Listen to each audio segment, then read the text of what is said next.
నమస్కారం. Straight talk చర్చా కార్యక్రమానికి స్వాగతం. హుజూరాబాద్ ఉప ఎన్నిక నేపథ్యంలో పాలకపక్ష టీఆర్ఎస్కు ప్రతిపక్ష కాంగ్రెస్ పార్టీకి మధ్య మాటలు, విమర్శలు, ప్రతి విమర్శలు, సవాళ్లు, ప్రతి సవాళ్ల దశ దాటి తొడకొట్టడాలు, బూతులు తిట్టుకోవడాలు మొదలైనటువంటి దశకు చేరుకుంది. ముందు ముందు ఇది ఇక ఏ దశకు చేరుతుందోనని సగటు ఓటరు చోద్యం చూస్తున్నాడు.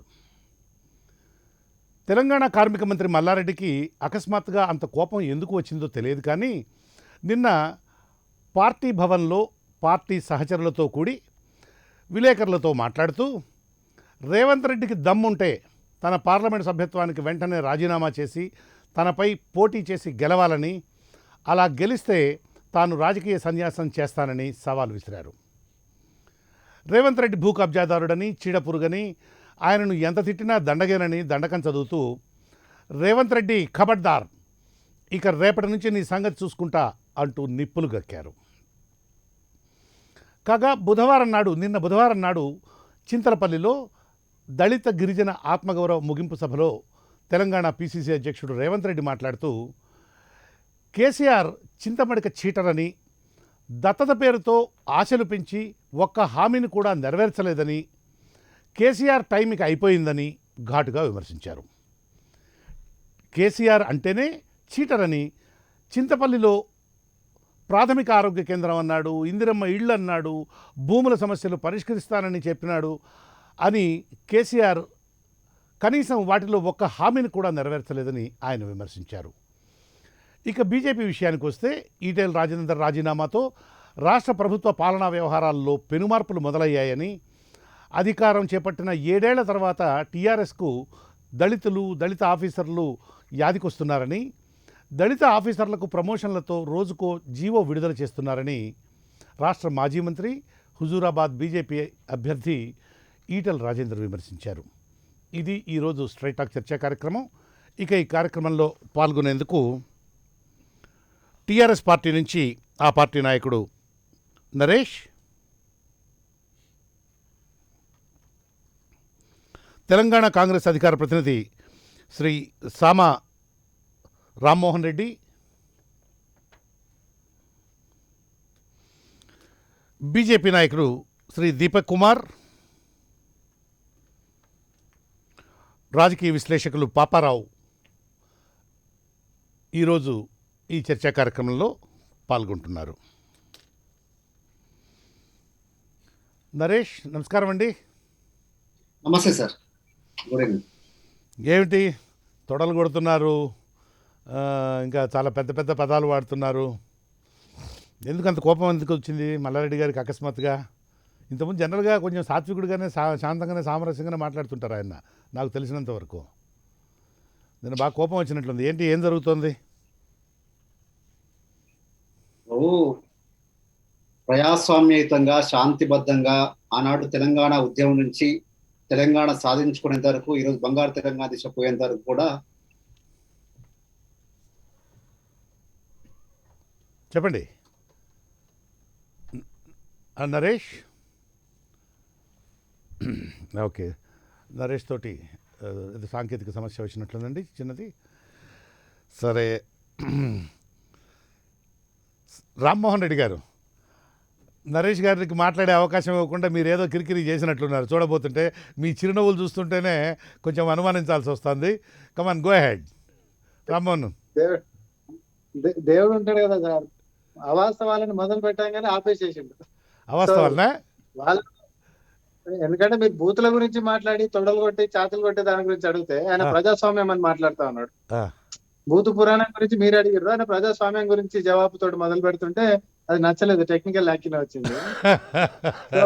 బాగుంది కానివ్వండి. సో ఈరోజు ప్రజల్లో, తెలంగాణ ప్రజల్లో ఏ ఉద్యమం తోటి, ఏ ఆత్మ బలిదానాలతోటి, ఏ ఆకాంక్షలు నిజం కావాలని చెప్పి పాలు తగ్గిందనే పంచాయత్ చేసి రాష్ట్రాన్ని సాధించుకున్నాం. పక్క రాష్ట్రం ఏదో దోసుకొని పోతుంది, మన నీళ్లు దోసుకపోతుంది, నిధులు దోసుకపోతుంది, నియామకాలను దోసుకొని పోతుంది, మనకు తీవ్రమైన అన్యాయం జరుగుతా ఉంది అనేటటువంటి ఒక నినాదంతో తెలంగాణ అనేది ఒక అగ్నిగుండం లెక్క మారి ఒక ఉద్యమ రూపం దాల్చి తర్వాత తెలంగాణ రాష్ట్రం సాధించుకున్నాం. శ్రీమతి సోనియా గాంధీ గారి యొక్క పట్టుదలతోటి ఈ రోజు రాష్ట్ర సాధికారత జరిగింది. అయితే తెలంగాణ రాగానే ఫక్తు పొలిటికల్ పార్టీ అని చెప్పి ఆ రోజే మాట మార్చి ఒక పొలిటికల్ పార్టీ అని చెప్పి ఇతర పార్టీల నుంచి అసలు తెలంగాణ ఉద్యమానికి వ్యతిరేకులందరినీ కూడా తీసుకునేటటువంటి దాంతో మొదలు పెట్టినటువంటి కేసీఆర్ గారు ఆయన టిఆర్ఎస్ పార్టీ వ్యవస్థాపం దగ్గర నుంచి మొదలు పెట్టుకుంటే ఈ రోజటి వరకు బూతు పురాణమే ఉంటది తప్ప దాంట్లో ఎట్లాంటి అభివృద్ధి చరిత్ర అనేది ఎక్కడ కనిపించదు. ఎందుకనంటే ఆనాడు ముఖ్యమంత్రులు అయినటువంటి అది కాంగ్రెస్ ముఖ్యమంత్రులు ఎవరైనప్పటికీ కూడా బూతు పురాణాలతోటే ఆయన మాట్లాడేది. సభా వేదికలల్లా ఒక పద్ధతి పాడు లేకుండానే ఆయన భాషలు ఉండేటివి. ఆ భాషలతోటే ఆయనకి ఏదో బాగా బలం ఉందని చెప్పి ప్రజలు విశ్వసించారు. కాబట్టి ఈ రోజు తెలంగాణ ఆకాంక్షలు నిజం కావాలి అని అంటే ఇప్పటికి 6 సంవత్సరాలు అయింది, 2వ టర్మ్ అయింది. 2వ టర్మ్ లో కూడా ప్రజల్ని ఎన్నికలు రాగానే ఏదో ఒక పథకం తోటి ఈ రోజు మోసం చేసేటటువంటి ధోరణి తప్ప వీళ్ళ యొక్క పాలనలో ఎట్లాంటి మార్పులు జరుగుతలేవని చెప్పి ప్రజల్లో చైతన్యం తీసుకొచ్చేటటువంటి ఒక మహత్ సంకల్పం ఈ రోజు పిసిసి అధ్యక్షులు రేవంత్ రెడ్డి గారు గ్రౌండ్ లకు పోయి క్షేత్రస్థాయి ప్రజానికాల్లో ప్రజానిక దర్బార్లు పెట్టి ఈ రోజు మేము ఛాలెంజ్లు ప్రభుత్వాన్ని చేస్తా ఉన్నాం. అది ఎక్కడి నుంచి మొదలు పెట్టినాం సార్? ఎక్కడో రాష్ట్రంలో నలుమూలలో అన్యాయం జరుగుతుందని మేము అనట్లే. స్వయాన ముఖ్యమంత్రి దత్తత తీసుకుంటున్నటువంటి గ్రామాల యొక్క దుస్థితే ఎట్లుందో మేము ఈ రోజు ప్రజల్లోకి ఛాలెంజ్ చేసి ఆడనే 48 గంటలు కూర్చొని అదే క్షేత్రంలో ఉండి ప్రపంచానికి కనిపించేటట్టుగా ప్రపంచానికి వినిపించేటట్టుగా మేము ఈ రోజు మా యొక్క నిరసన కార్యక్రమాన్ని మేము ఏర్పాటు చేసినాం. మేము ఛాలెంజ్ చింతమడకలో అభివృద్ధి పనులు అనేటువంటివి, ఎందుకంటే ఆయన మల్లారెడ్డి గారు అన్నారు 62 కోట్ల రూపాయలతోటి చింతలపల్లిలో అభివృద్ధి కార్యక్రమాలు చేపడితే కళ్ళు కనపడతలేవా అని అంటూ ఉన్నారు. మరి మీరేమో అసలు ఏ రకమైనటువంటి అభివృద్ధి కూడా కనపడతలేరు అంటున్నారు. ఏది నిజం? ఇప్పుడు సార్ మేము ఒకవేళ వాళ్ళదే నిజం అనుకుందాం, 48 గంటల టైం ఇచ్చినాం కదా. మీరు ఆడికి వచ్చి బాగా చెప్తా మీకు ప్రోగ్రెస్ రిపోర్ట్ల గిట్ట మీకు మార్కులు ఉంటే, మీకు ఎట్లాంటి రిమార్కులు గిట్ట లేకపోతే బాగా చెప్తా వచ్చి ఏందా ఇష్టం వచ్చినట్టు వాగుతున్నావు నువ్వు, అసలు ఇగో అక్కడ చూడు ఇంతగానో అభివృద్ధి అయితే మా ప్రజల్ని ఎందుకు మోసం చేస్తున్నావు నువ్వు అనొచ్చు కదా. బాగా చెప్తున్నాం మేము ఏదో ప్రెస్ మీట్ పెట్టేసేసి తప్పించుకొని పోయింది లేదు. అక్కడ ప్రజాక్షేత్రంలో ఆడనే పండుకున్నాం, 48 గంటలు అక్కడనే ఉన్నాం, రండి అని చెప్పి ఛాలెంజ్ చేసినాం. ఒకవేళ గిట్ట మేము చెప్పేటటువంటివి అవాస్తవాలు గిట్ట అయితే ఎంపీ పదవికి రాజీనామా చేస్తామని కూడా చెప్పినాం. ఇక ఇంతకు మించిన ఏం చెప్తాం సార్? అప్పుడు వాళ్ళని నిజమంటారా మాది నిజమంటారా? మీద గిట్ట నిజమైతే వచ్చి చెప్పాలి కదా. మేము ముఖ్యమంత్రి గారికి ఛాలెంజ్ చేసినాం. స్వయాన ఆయన దత్తత గ్రామంలో ఉండి ఆడవండుకొని అక్కడ ప్రజలతోటి మమేకమై చర్చలు జరుపుకుంటా సమస్యలు తెలుసుకొని మేము ఒక నిరసన కార్యక్రమం చెప్తే నువ్వు వచ్చి సమాధానం చెప్పనీకి నీకు ముఖం లేదు. ఆ రోజు మాయమైనరు. కానీ టిఆర్ఎస్ పార్టీ భవన్ లో ప్రత్యక్షం అయిపోయి ఏదో కళ్ళు దాగిన కోళ్ళ లెక్క ఏమంటారు కోతుల్లాగా ఆ సర్కస్ లో ఫీట్లు చేసినట్టు తొడలు కొట్టి చాతులు గుద్దుకొని ఇక దూడలు చూసుకుందాం తడాకా అంటే ఇట్లాంటి తాటాకి చప్పుట్లకు బెదిరేటటువంటి పరిస్థితులలో కాంగ్రెస్ పార్టీ లేదు. తెలంగాణ ఆకాంక్షలన్నీ నెరవేర్చేదాకా కూడా పట్టువదలని విక్రమార్కుడు లెక్క మా పిసిసి అధ్యక్షులు గారు కంకణం కట్టుకున్నారు. అది క్షేత్రస్థాయిలో ప్రజల్ని చైతన్యం చేసేటటువంటి కార్యక్రమాలతోటి పూనుకొని ఈరోజు మేము ముందుకు పోతా ఉన్నాం. బాగుంది. Thank you Rammohan. దీపక్ గారు, గుడ్ ఈవినింగ్. Go ahead. అంటే నా ఇంట్రడక్షన్ ఉన్నారు కదా, దాన్ని రిలేట్ చేసుకుంటూ చెప్పండి. అంటే జబ్బలు ధరుచుకోవడం, మన మిత్రుడు చెప్పినట్లుగా ఇంకా తొడలు కుట్టడము, జబ్బలు ధరచడము, మాటలు కూడా కొంచెం నార్మల్గా మాట్లాడే మాటలు కావు అవి. అంటే రాజకీయాలు మధ్యలో సర్కస్ నుంచి పారిపోవచ్చిన కోతులు ఎక్కువ ఎక్కడున్నారా అంటే టీఆర్ఎస్ ప్రగతి భవన్లో ఉన్నాయని చెప్పేసి, లేదా వాళ్ళ ఏమంటారు వాళ్ళ పార్టీ ఆఫీస్లో ఉన్నాయని చెప్పేసి చెప్పడానికి ఇది ఒక నిదర్శనం కింద తీసుకోవచ్చు. అసలు ఒక రాజకీయ నేత ఎట్లా ఉండాలన్న దానికి భిన్నంగా ఎట్లా ఉండకూడదని చూపించడానికి ఈ విధంగా ఆయన చేస్తున్నాం. This is not to support Congress party or to any other political party, but to maintain the dignity of the politics. ప్రజలు విశ్వసిస్తున్నారు మనని, విశ్వసించి మనకు ఒక పదవిని వాళ్ళు ఇచ్చి గెలిపించి మా కోసం ఏమైనా చేస్తారు అని చెప్తే విమర్శించాలి. అది కాంగ్రెస్ అయినా, బీజేపీ అయినా, టీఆర్ఎస్ అయినా, ఇంకే పార్టీ అయినా సరే ఒకరినొకరిని తప్పనిసరిగా విమర్శించుకోవాలి. తప్పులుంటే మన ప్రజాస్వామ్యంలో ఉన్న బ్యూటిఫుల్ థింగ్ ఏంది అంటే ఏమైనా తప్పులు ఉంటే విమర్శిస్తే ఆ విమర్శనని మనం పాజిటివ్ యాంగిల్లో తీసుకొని దాన్ని మనం ఏ విధంగా ప్రజలకు మేలు జరిగే విధంగా తీసుకెళ్తే ప్రజలకు కూడా మంచిది, మన పార్టీలకు కూడా మంచిది, పొలిటీషియన్స్ కూడా మంచిది. ఈరోజు ఈయన చేసిన ఈయన మాట్లాడిన మాటలు, ఈయన చేసిన వెక్కిరి చేస్తలని చెప్తాను. అవి ఎట్లున్నాయి అంటే సగటుగా ఎవరైతే సామాన్య ప్రజలు ఉన్నారో వీడా రాజకీయ నాయకుడు అని చెప్పేసి గాండ్రించి ఉమ్మే పరిస్థితి తీసుకొచ్చాడు. అంటే ఇటువంటి పరిస్థితులు వీళ్ళు కలిగిస్తే రేపటి నాటికి ఈ యొక్క రాజకీయ వ్యవస్థ పైన ఎటువంటి నమ్మకము మనము సామాన్య ప్రజానికంకి ఇస్తామని చెప్పేసి భారతీయ జనతా పార్టీ నుంచి నేను అడుగుతున్నా. మొన్న తీసుకుంటే మైనంపల్లిని తీసుకుంటే మైనంపల్లి కూడా ఇదే విధంగా పిచ్చెక్కిన పంది లెక్క ఇలాంటి పదాలు నేను కూడా యూజ్ చేయాల్సి వస్తుంది. ఎందుకంటే వాళ్ళు చాలా దిగజారి మాట్లాడుతున్నారు. కాకపోతే అనివార్యపు పరిస్థితిలో అట్లీస్ట్ ఇప్పటికైనా బుద్ధి వస్తుందేమో అని చెప్పేసి ఇలాంటి పదాలు ఒకసారి చెప్పాల్సి వస్తుంది. నేను అనేది ఏంటి అంటే ఇంత దిగజారడానికి అవసరం ఏమున్నది వీళ్ళకి? This shows the mere failure of the government. ఈ గవర్నమెంటు ప్రతిపక్షాలని తట్టుకోలేకపోతున్నది, ప్రతిపక్షాల దూకుడిని తట్టుకోలేకపోతున్నది.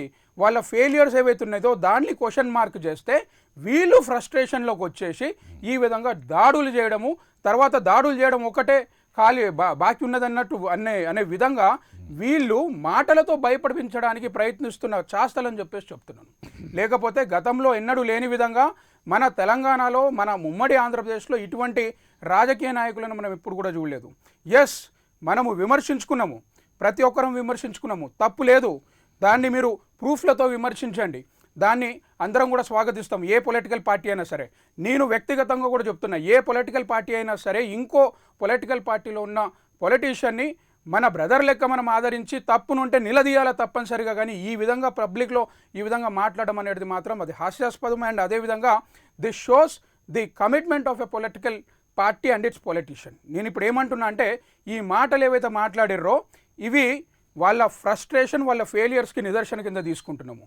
అదేవిధంగా ఈ మాటలు ఇటువంటి కుసంస్కారం ఫ్రస్ట్రేషన్ ఎందుకంటారు అంటే వాళ్ళు హుజురాబాద్లో ఓడిపోబోతున్నారు కాబట్టి ప్రతిపక్షాలకి జవాబిచ్చే పరిస్థితి వాళ్ళకి లేదు, ఫ్రస్ట్రేషన్లు ఉన్నారు.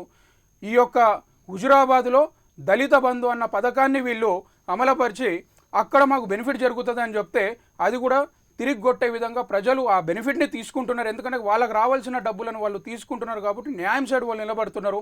అదేవిధంగా వేరే కులస్తులు ఎవరైతున్నారో వాళ్ళు బీసీలు కానివ్వండి, లేకపోతే మన అగ్ర కులంలో ఉన్న పేదలు కానివ్వండి, వాళ్ళందరూ కూడా క్వశ్చన్ మార్క్ చేస్తున్నట్టు వీళ్ళకి మొహాలు లేవు, వీళ్ళకి ఎటువంటి మాటలు లేవు, డెవలప్మెంట్ లేదు. కాబట్టి ఈ విధంగా ఫ్రస్ట్రేషన్ అయ్యి ఈ విధంగా మాట్లాడుతున్నారని చెప్పేసి మనకి క్లియర్గా కనిపిస్తుంది. అంటే ఈ విధంగా మాట్లాడితే ప్రతిపక్షాలు భయపడిన తర్వాత మేము ఈ ఎలక్షన్లో ఇది ఒక సైన్ అని చెప్పేసి చెప్తున్నారు అనమాట. ఇండైరెక్ట్ సింబల్ ఏంది అంటే ఇక్కడ వరకు మేము ఈ విధంగా మాట్లాడుతున్నాము, ఇంకా మీరు ఎక్కువగా ముందుకు వచ్చిర్రంటే మీ పైన భౌతిక దాడులు జరుగుతాయన్న విధంగా వీళ్ళు ఇండికేషన్ ఇస్తుర్రు అని మేము హెచ్చరిక. Yes, definitely that is the way. లేకపోతే మతిస్థిమిత్తం లేని వ్యక్తి మాట్లాడిన విధంగా ఆయన పూనకం ఏంది, ఆయన ఊగుడేంది, ఆయన జబ్బలు తెరుచుకోవడం ఏంది, పొలిటికల్ జోకర్ అయింది. ఆయన పాలిటిక్స్లో జోకర్లు తక్కువయ్యారు. ఈరోజు ఆ జోకర్ లెక్క కనిపిస్తున్నాడు ఆయన. లిటరలీ పబ్లిక్ అంటున్న మాట నేను చెప్తున్నా, పొలిటికల్ జోకర్ కింద ఆయనను పరిగణిస్తున్నారు. ఇట్ క్యాన్ బి కాంగ్రెస్ మాకు ప్రత్యర్థే, కానీ ఏ పొలిటికల్ పార్టీ అయినా సరే ఈ విధంగా మాట్లాడితే మాత్రము వ్యక్తిగతంగా అదేవిధంగా భారతీయ జనతా పార్టీ తరఫు నుంచి దాన్ని మేము ఖండిస్తున్నామండి. Thank you very much mister Deepak. Naresh, మీరు అందుబాటులో ఉన్నారా? Can you hear my voice? Sir okay sir. Okay, go ahead Naresh. ఎందాకేదో టెక్నికల్ ప్రాబ్లం వచ్చినట్లుంది, ప్లీజ్ గో అహెడ్. ముందుగా మంత్రి గారికి అంత కోపం ఎందుకు వచ్చిందో చెప్పండి, తర్వాత మీరు చెప్పేటువంటి ప్రజాస్వామ్యం గురించి చెప్పండి. సరే, ఓకే. ఇప్పుడు ముఖ్యమంత్రి గారిని కొంతమంది వ్యక్తులు పెద్ద వ్యక్తిని విమర్శిస్తే పెద్ద నాయకులు ఒక అపోహతోని ఈ రోజు కొంతమంది ఒకరి మీద ఒకరు పోటీ పడి, అంటే ముఖ్యమంత్రి గారు ఏమంటలేరు కదా, ఇట్లా నేను చేస్తేనే మీడియా కవర్ చేస్తుంది, మన దీని మీద చర్చ ఎట్లా పెట్టుకున్నామో ఆ రకంగా దీన్ని ఇట్లా అయితేనే అని చెప్పి కొంతమంది వ్యక్తులు ముఖ్యమంత్రి గారి మీద, పార్టీ మీద, అంటే ప్రజాస్వామ్యయుతంగా ఎన్నికైనటువంటి ముఖ్యమంత్రి గారి మీద గౌరవం లేకుండా మాట్లాడుతున్నటువంటి వ్యక్తులు నిన్న మొన్న ఏం మాట్లాడారో చెప్పాల్సిన అవసరం ఉంది. వాళ్ళు దానికి రెస్పాండ్ కావాల్సిన అవసరం ఉంది. కాంగ్రెస్ పార్టీ నాయకులు గతంలో ఏం చేశారు, గతంలో ముఖ్యమంత్రి ఆ రకంగా కేసీఆర్ గారు ఆ రకంగా మాట్లాడారు. తెలంగాణ ఉద్యమం కోసం ప్రజలను కించపరిచినట్టు, లేకపోతే నాయకులు కించపరిచినట్టు కాదు, అక్కడ తెలంగాణ నాయకత్వాన్ని మీరు చేసినటువంటి పనులని మీ వల్ల మీ తెలంగాణ ఆగమైపోయింది అనే వాటి విషయంలో అన్నటువంటి మాటలను ఈ రోజు వాడికి చూపించేసి, ఇష్టం వచ్చినట్టుగా మాట్లాడుతుంటే మాత్రం ఖచ్చితంగా చర్యకు ప్రతిచర్య అని ఉంటుంది. ఈ రోజు మల్లారెడ్డి గారు ప్రెస్ మీట్ లో చెప్పారు. ప్రెస్ మీట్ లో కాదు, ఖచ్చితంగా రాబోయే రోజుల్లో కూడా రోజుల్లో రోడ్ల మీద కూడా అదే ప్రతిచర్య తప్పక మానని చెప్పి గుర్తు చేస్తామని. ఈ రోజు అంటే కాంగ్రెస్ పార్టీకి ఒక నీతి ఉంటుంది, టీఆర్ఎస్ పార్టీకి ఒక నీతి ఉంటుందా? మిగతా పార్టీలు భౌతిక దాడులకు కూడా పాల్పడే ఉద్దేశం ఉందా? ఏమన్నా మాటలకే పరిమితం అవుతారా?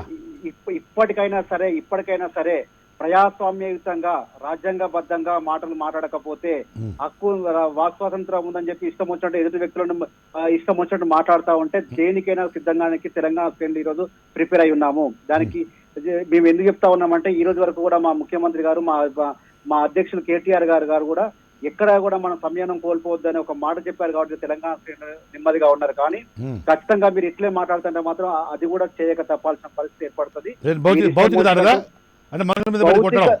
ఖచ్చితంగా అండి. భౌతిక దాడులకైనా సరే వెనుక పోయే సమస్య ఉండదు. వారు ఇప్పటికైనా మారడానికి ఒక అవకాశం ఉంది కాబట్టి వాళ్ళు ఇప్పటికైనా మారి ప్రజాస్వామ్యయుతంగా రాజ్యాంగబద్ధంగా రాజకీయాలు ఎవరైనా చేసుకోవచ్చు. కానీ ఒక్కసారి ముఖ్యమంత్రి గారిని నరేష్, ఇప్పుడు వాళ్ళు ప్రజాస్వామ్య విరుద్ధంగా ఏమన్నారని మంత్రి గారికి అంత కోపం వచ్చింది అంటే వాళ్ళు ప్రజాస్వామ్య విరుద్ధంగా ఏమైనా చేశారా? ఇట్లానే ముఖ్యమంత్రి గారిని చెప్పుతో కొడతానడము, లేకపోతే తలక మీద తొక్కి వస్తానడము, లేకపోతే ఆ రకంగా చెప్పలేని విషయంగా ఆ రకంగా మాట్లాడము, ఒక యూట్యూబ్ ఛానల్ పెట్టుకొని ఒక రకంగా మాట్లాడడం, ఒక జర్నలిజం ముసుగు వేసుకొని ఒక రకంగా ఒకరు మాట్లాడుతూ ఉండడం, ఇది మనం ఎంతో సమంజసం కృష్ణమోహన్ గారు ఎంతవరకు మనం సమర్థించగలుగుతాము? మీరు ఇప్పుడు ఎన్నో ఛానళ్లు ఉన్నాయి, ఎన్నో డిస్కస్ చేస్తా ఉన్నాం, ప్రజాస్వామ్యంతో డిస్కస్ చేస్తాము, అన్ని పార్టీ నాయకులు వస్తారు, మేము మాట్లాడుకుంటాము, మీ సబ్జెక్ట్ పరంగా మేము విభజించుకుంటాం తప్ప వ్యక్తిగతంగా ఇక్కడ జోలికి పోయే సందర్భాలు ఇక్కడ ఉన్నాయండి మన దగ్గర మన ఛానల్లో.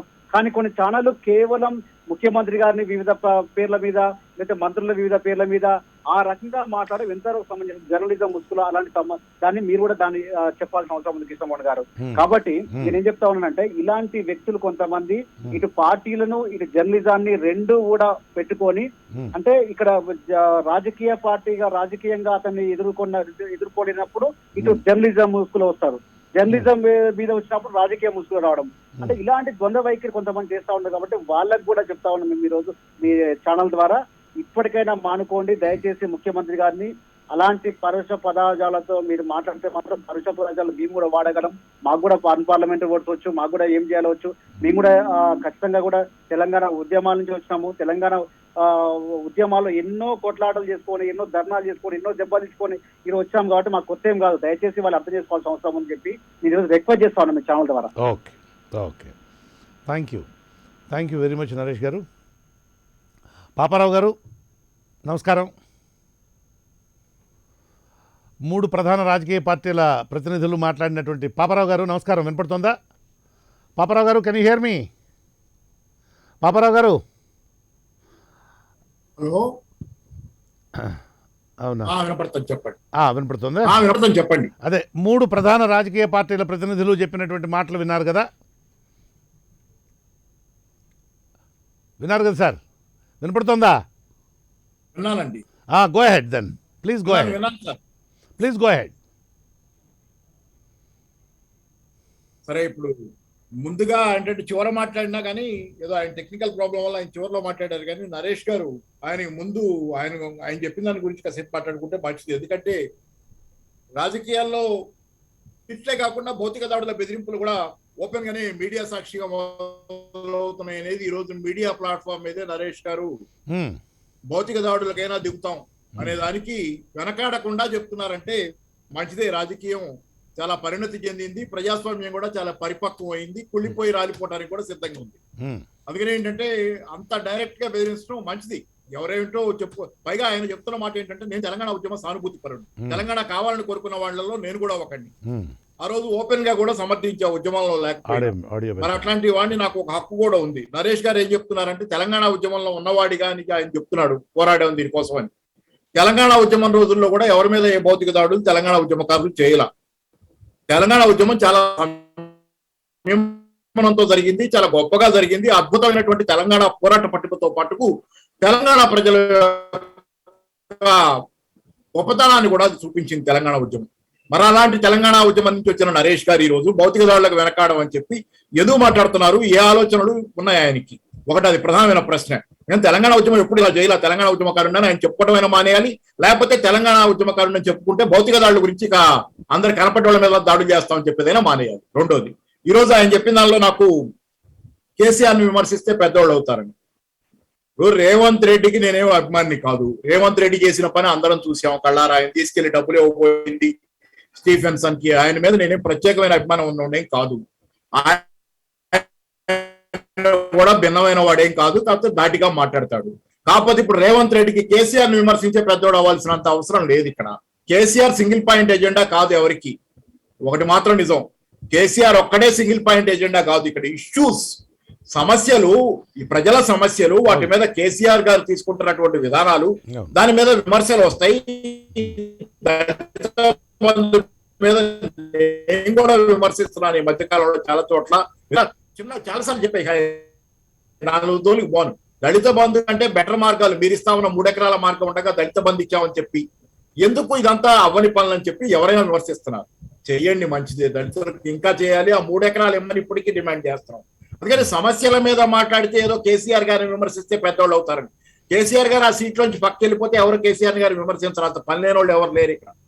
కేసీఆర్ గారు ఆ సీట్ లో ఉన్నారు, ఆయన విధాన నిర్ణేత, తెలంగాణకి సంబంధించి ఆయన భవిష్యత్తు నిర్ణయించే పెద్ద ఆయన కాబట్టి ఆయన ఏమైనా పొరపాటు చేస్తే రెండో వాళ్ళు మాట్లాడతారు. కానీ దానికి సరే, దానిలో భాగంగా రేవంత్ రెడ్డి మాట్లాడింది నేను కూడా విన్నాను ఇందాక. దానిలో భాగంగా రేవంత్ రెడ్డి మాట్లాడింది ఏంటంటే మల్లారెడ్డి గారి కబ్జాలు అది ఇది అని చెప్పి జోకరు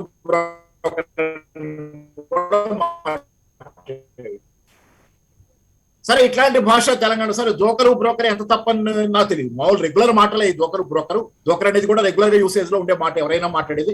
బ్రోకర్ అనేది కూడా మాట, కాకపోతే డెరోగేటరీగా మారింది ఎప్పుడంటే కొంత వాటికి ఉన్న సామాజికంగా జరుగుతున్న వాటి పేరుతో జరుగుతున్న వాటి దృష్ట్యా కొంచెం డెరోగేటరీగా మారింది, మామూలు మాటలే. అయితే ఇక్కడ నేను చెప్పేది ఒకటి, ఆయన జోకరు బ్రోకర్ అనేది సరే మామూలు మాటలు కొంచెం కటువుగా వాడాడు ఆ మాటలు ఆయన, నిజమే. ఈయన గారికి సంబంధించి మల్లారెడ్డి గారికి సంబంధించి కబ్జాలనో లేకపోతే ఇంకోటో దాని మీద విచారణ జరపని ఆయన మాట్లాడాడు. దానిలో ఆయన మాట్లాడిన దానిలో జోకరు బ్రోకర్ అబ్జెక్షన్ అనుకుంటే దానికి అట్లా అంత సరిగా జవాబు చెప్పండి. అంతకు మించి తిట్లేంటి, మల్లారెడ్డి గారు ఎదురుగానే కనపడుతున్న వీడియో మనకి ఎదురుగా మనం కూర్చుంటే ఇప్పుడు టీవీ స్క్రీన్ మీద మనం కూర్చున్న స్క్రీన్ మీద ఆ తిట్లేంటి, ఆ తొడగొట్టుడు ఏంటి, అవసరమా? పైగా జాలనట్టు ఎంపీ పదవికి రాజీనామా చేయి పోటీ చేస్తా ఉంటారు. నువ్వు నిన్న మిమ్మల్ని అడిగిన ప్రశ్న ఏంటి, నువ్వు కబ్జా చేసావు అని చెప్పి ఆయన అంటే నువ్వు ఎంపీ పదవికి రాజీనామా పోటీ చేద్దాం అంటే మళ్ళీ డబ్బులు ఇచ్చి గెలుస్తావనే కదా. డబ్బులు ఇచ్చి గెలవడానికి చాలా మంది ఇప్పుడు నాయకులు ఇప్పుడు గెలిచిన ప్రతి వాడు పవిత్రాత్ముడు అని ఇక్కడ ఎవరు అనుకోవట్లేదు కదా. చాలా మంది మంచివాళ్ళు చాలా మంది గెలుస్తున్నారు, కానీ గెలిచిన వాళ్ళంతా మంచివాళ్ళ. అందుకని ఏంటంటే దానిలో మీరు ఎన్నికల్లో గెలవటం ఒకదాంతోనే, అది కూడా కొలబద్ద. మంచి నాయకులు ఎన్నికల్లో కూడా గెలిచేవాళ్ళు చాలా మంది ఉన్నారు, కానీ అంత మాత్రాన మీరు ఎన్నికల్లో పోటీ చేద్దాం గెలుద్దాంరా అంటే ఇప్పుడు ఏంటంటే మొన్న మల్కాజ్గిరిలో ఈయన గెలిచి ఎంపీగా ఉన్నాడు కాబట్టి ఇప్పుడు ఆంధ్రప్రదేశ్ లో జగన్ ని రాజీనామా చేయమని పొత్తాకంటారు. ఆయనకి 5 ఏళ్ళు పదవి ఇచ్చామని చెప్పి ప్రజలు 5 ఏళ్ళు కట్టబెట్టారు 151 సీట్లు ఇచ్చి. మీకు మళ్ళీ సీట్ ఎక్కాలని తాపత్రయంగా ఉంది చంద్రబాబు గారికి. అప్పటికప్పుడు మళ్ళీ జగన్ ఎక్కంగానే మళ్ళీ తెల్లారే ఈ నోడించిన తెల్లారే మళ్ళీ ఎక్కాలి. అందుకని నువ్వు రిజైన్ సందర్భం సమయం లేకుండా ప్రధానికి రిజైన్ చేయమని. అట్లాగే ఇది కూడా ఆయన ఏదో మీరు భూ కబ్జాలు చేశారు మహానుభావ అని చెప్పి ఆయన తిడుతుంటే నువ్వు బూతులు అందుకొని నువ్వు రిజైన్ చేయని అసలు నువ్వు ప్రశ్నకి జవాబు చెప్పింది ఎక్కడక్కడ? మల్లారెడ్డి గారు ఆ ప్రశ్నలకు జవాబు ఏం చెప్పారు, సరైన జవాబులు ఏం చెప్పారు? ఎందుకంటే ఇక్కడ చాలా చాలా అన్హోలీ ఇది అంటే రాజకీయాలని నేను అంటుంది ఒకటే. ఇక్కడ ఏంటంటే ఇందాక పెద్దలు బీజేపీ నుంచి ఆయన దీపక్ గారు చాలా డిసెంట్ గా చెప్పారు. కాకపోతే ఏంటంటే మనం అందరం విక్టిమ్స్ అవుతున్నాం. కొంత ఆయన పందులు అనే మాట వాడారు, తెలియకుండానే ఆయన అంత డీసెంట్ గా మాట్లాడితే ఆయన భాషలో కూడా పంది అనేది వచ్చింది. అంటే మనం తెలియకుండానే విక్టిమ్స్ అయిపోయాం. మనం తెలియకుండానే వ్యవస్థకి ఎంత మంచిగా ఉండాలనుకున్నా వ్యవస్థలో మనం ప్రవాహంలో కొట్టుకుపోతున్నాం. ఇది జరుగుతుంది. అసలు ఈ బూతు భాష మొదలు పెట్టింది తెలంగాణలో ఎవరి బూత్ భాష మొదలు పెట్టింది? కేసీఆరే కదా, దానిలో సందేహం ఏముంది? ఉద్యమ నాయకుడిగా ఈ బూత్ భాష ఆయన ఆ రోజు ఎఫెక్టివ్ గా ఉండొచ్చు. అది ప్రజలకు కూడా పట్టింది, నేను కాదంటారా, ప్రజలకు కూడా ఎక్కింది. అది బానే ప్రజలు బాగానే రిసీవ్ చేసుకున్నారు దాన్ని. కాకపోతే ఎప్పుడు రిసీవ్ చేసుకుంటారు? కడుపు మండిన వాడి ధర్మాగ్రహానికి ప్రతిబింబంగా దాన్ని రిసీవ్ చేసుకుంటారు. కానీ నువ్వు కబ్జా చేసి బూత్ భాష మాట్లాడితే రిసీవ్ చేసుకుంటారా? తెలంగాణ ప్రజల కడుపు మండింది కాబట్టి ఆ రోజు వాళ్ళ ప్రతిబింబంగా, వాళ్ళ కడుపు మంటకి ప్రతిబింబంగా, ధర్మాగ్రహానికి ప్రతిబింబంగా కేసీఆర్ గారు సన్నాసుల తిట్టడం ఇంకోటి తింటే తెలంగాణ ప్రజలు సంబరపడ్డారు ఆ నిస్సహాయత వల్ల. తిట్టుకుంటే కానీ ఈ రోజు కబ్జా చేసావు నువ్వు అంటే దానికి ఎదురు పొత్తులు తిడితే ఎవరైనా సహిస్తారా? ప్రజలు రిసీవ్ చేసుకుంటారా? తిట్టే సందర్భం సమయం వాళ్ళకి ఉండాలి కూడా. ఏంటంటే ఒకటి చెప్తుంది ఈరోజు స్పష్టంగా ఏంటంటే, ఈరోజు విమర్శించుకోవడం వరకే. దీపక్ గారు చెప్పిన దానిలో కూడా ఏంటంటే విమర్శించుకోండి అంటున్నారు. ఈ రోజు ఈ దేశంలో విమర్శలకు కొరత ఏమి లేదు. అవినీతి పరుడు విమర్శిస్తున్నాడు, నీతిమంతుడు విమర్శిస్తున్నాడు. ప్రతివాడు ఈ దేశంలో విమర్శకి మాత్రమే పరిమితం అవుతున్నాడు. విమర్శకి కంటిన్యూషన్ ఒకటి ఉంది. ఒక విమర్శ, ఒక ఆరోపణ వచ్చిన తర్వాత, ఎందుకంటే మల్లారెడ్డి గారి మీద ఇది ఫస్ట్ టైం కాదు ఆరోపణ రావటం. గతంలో కూడా ఒక ఆమె కొన్ని ఆరోపణలు చేసి ఉంటే అది కొంతకాలం వివాదం అయింది, ఏమైందో తెలియదు ఆ తర్వాత నాకు. అంటే జరిగినాయి. కాబట్టి ఏంటి, మల్లారెడ్డి గారి విషయమనే కాదు, ఏ విమర్శ ఏది వచ్చినా. ఇప్పుడు ఈటెల గారిది మొన్న రేవంత్ రెడ్డి బాగానే చెప్పాడు కదా, ఆయన చెప్పింది తప్పేం కాదు. ఈటెల మీద అంతంత చేశారు మీరు, ఆయన్ని అదన్నారు ఇదన్నారు, ఆయన మీద ఆరోపణలు వచ్చినాయి, భూములు ఆక్రమించాడు అన్నారు. బీజేపీలో జరగని ఏమైపోయింది ఆరోపణలు? శంకులో పోస్తే తీర్థం అయిపోయిందా? నీకు భయం వేసిందా? లేకపోతే రేవంత్ రెడ్డిని ఏమైనా అంటానికి, రేవంత్ రెడ్డి మీద మళ్ళీ ఈటెల మీద విచారణ కంటిన్యూ చేయడానికి మీకు ఏమైనా భయమా? బీజేపీలో ఉన్నాడు కాబట్టి, ఆయన చాటుకు వెళ్ళాడు కాబట్టి. ఎందుకు విచారణ ఎందుకు కంటిన్యూ అవుతుంది? దాని మీద ఏ ప్రశ్న, ఏ జవాబు రాదు. ఎందుకు దాని మీద కంక్లూజన్ రాదు? ఎందుకు? ఈ రోజు కావాల్సింది విమర్శ మాత్రమే కాదు, ప్రజాస్వామ్యం అనేది ఈ రోజు కనపడుతుంది. నిలబడాలంటే ప్రజాస్వామ్యం పేరుతో నడుస్తుంది. దీని మీద ప్రజలకు నమ్మకం ఉండాలంటే మీరు విమర్శించుకున్నంత మాత్రాన, గుట్టు కడుక్కున్నాం, కడిగేసుకున్నాం, రోడ్ల మీద ఒకళ్ళనొకళ్ళు అనుకున్నంత మాత్రాన ప్రజాస్వామ్యం నిలబడదు. నిజంగా దొంగలెవరో, కాజేసిన వాళ్ళెవరో వాళ్ళని నిలదీసి, వాళ్ళు కాజేసి మొత్తం జప్తు చేసి ప్రజలకు అప్పచెప్తే, అంటే ఈ దేశ సంపదని ఈ దేశ ప్రభుత్వాలకు అప్పచెప్తే మినహాయిస్తే ఈ దేశంలో ప్రజాస్వామ్యం నిలబడదు. విమర్శలతోనే ప్రజాస్వామ్యం నిలబడదు, దొంగల గుట్టు కడగటంతోనే నిలబడదు. ఆ దొంగలు కాజేసిన సొత్తుని మళ్ళీ ప్రజలకు అప్పచెబితేనే ప్రజాస్వామ్యం నిలబడుద్ది. అక్కడ దాకా ఎవరం పోటలా మనం విమర్శించుకోవడంతో, మళ్ళీ నెక్స్ట్ ఎలక్షన్ లో పైచేయి సాధించడంతో వస్తే మనం మళ్ళీ చేసే పనులు same. Okay, thank you very much Paparao గారు. రామ్మోహన్ రెడ్డి, హుజూరాబాద్ ఈటెల రాజేందర్ రాజీనామా చేసినటువంటి నేపథ్యంలో, హుజూరాబాద్కు ఉప ఎన్నికలు జరుగుతున్నటువంటి నేపథ్యంలో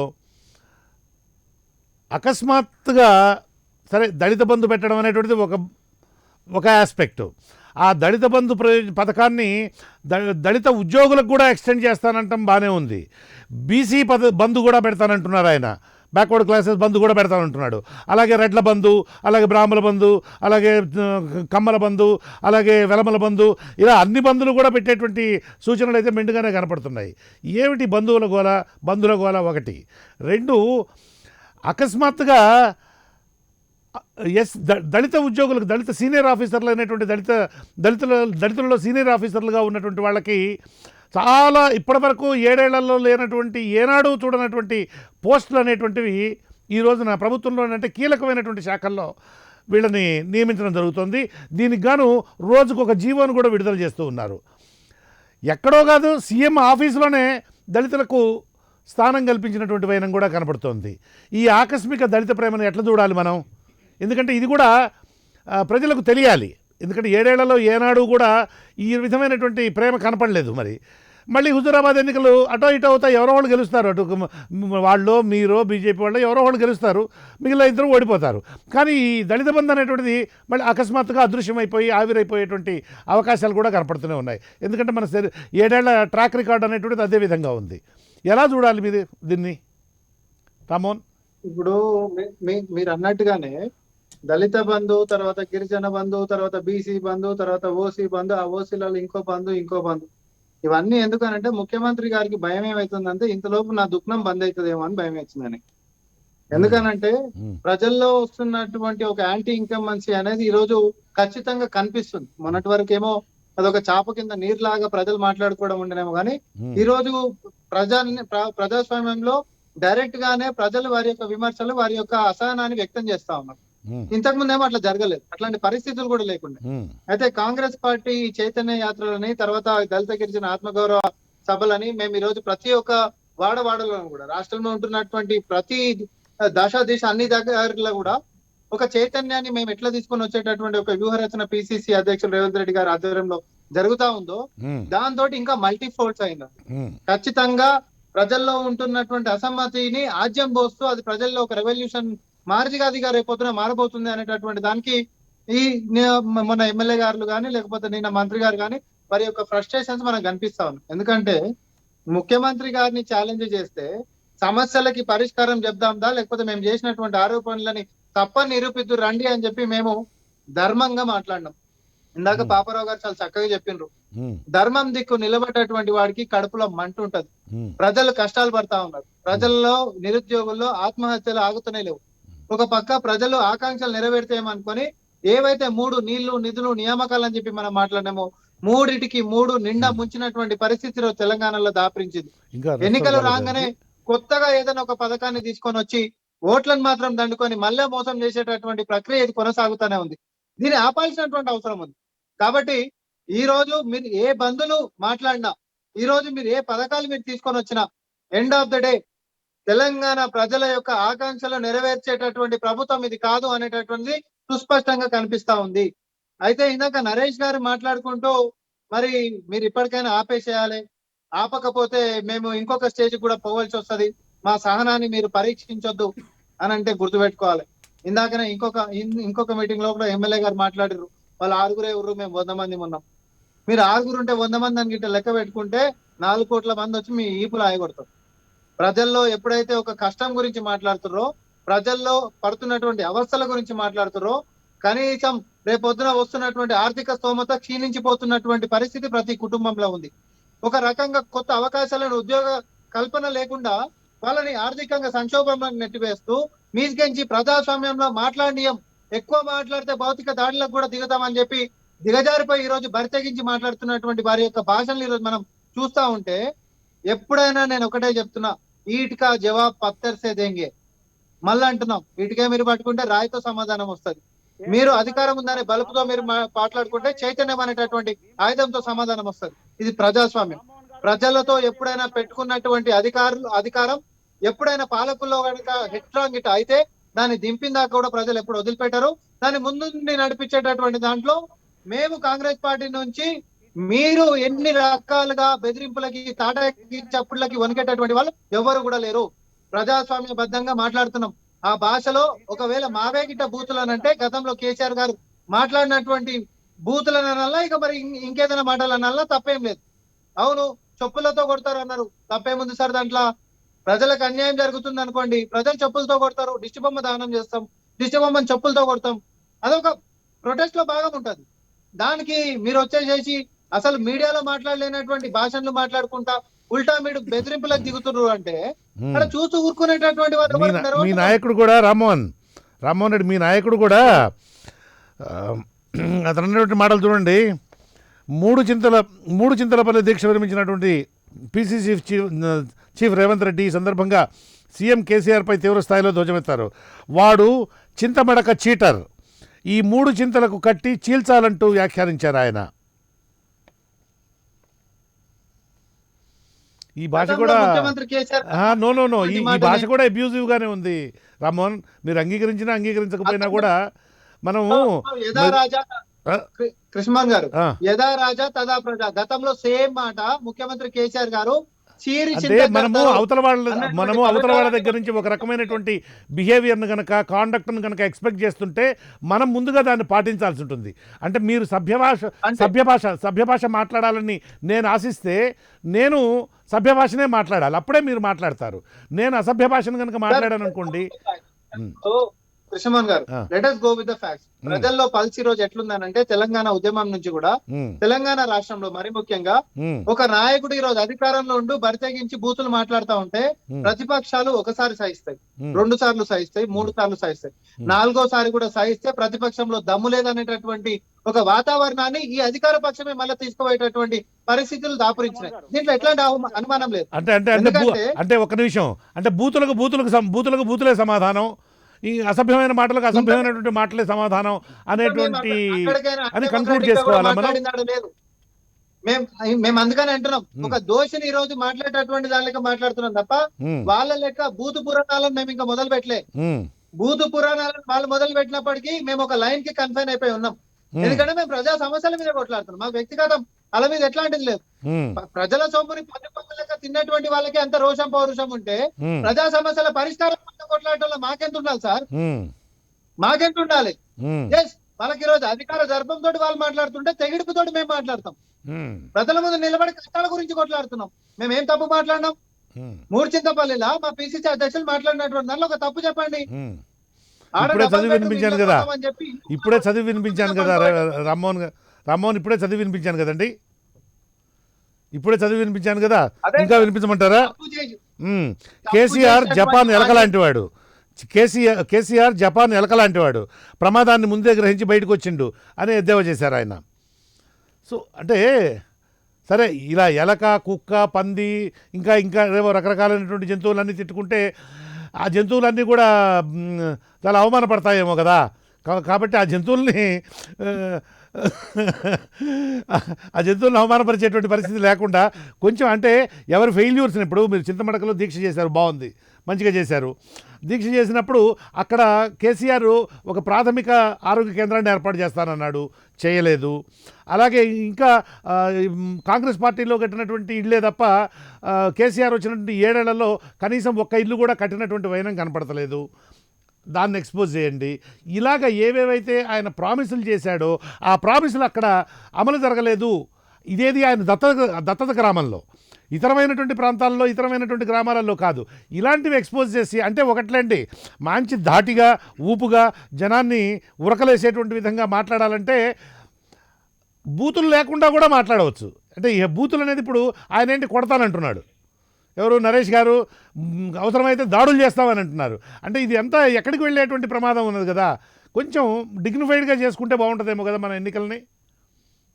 ఇప్పుడు రేవంత్ రెడ్డి గారు అందుకని అక్కడ మూర్చింతపల్లి దగ్గర 48 గంటల దీక్ష ఎడనో ప్రెస్ మీట్ పెట్టి పోలేదు కదా కృష్ణమోహన్ గారు.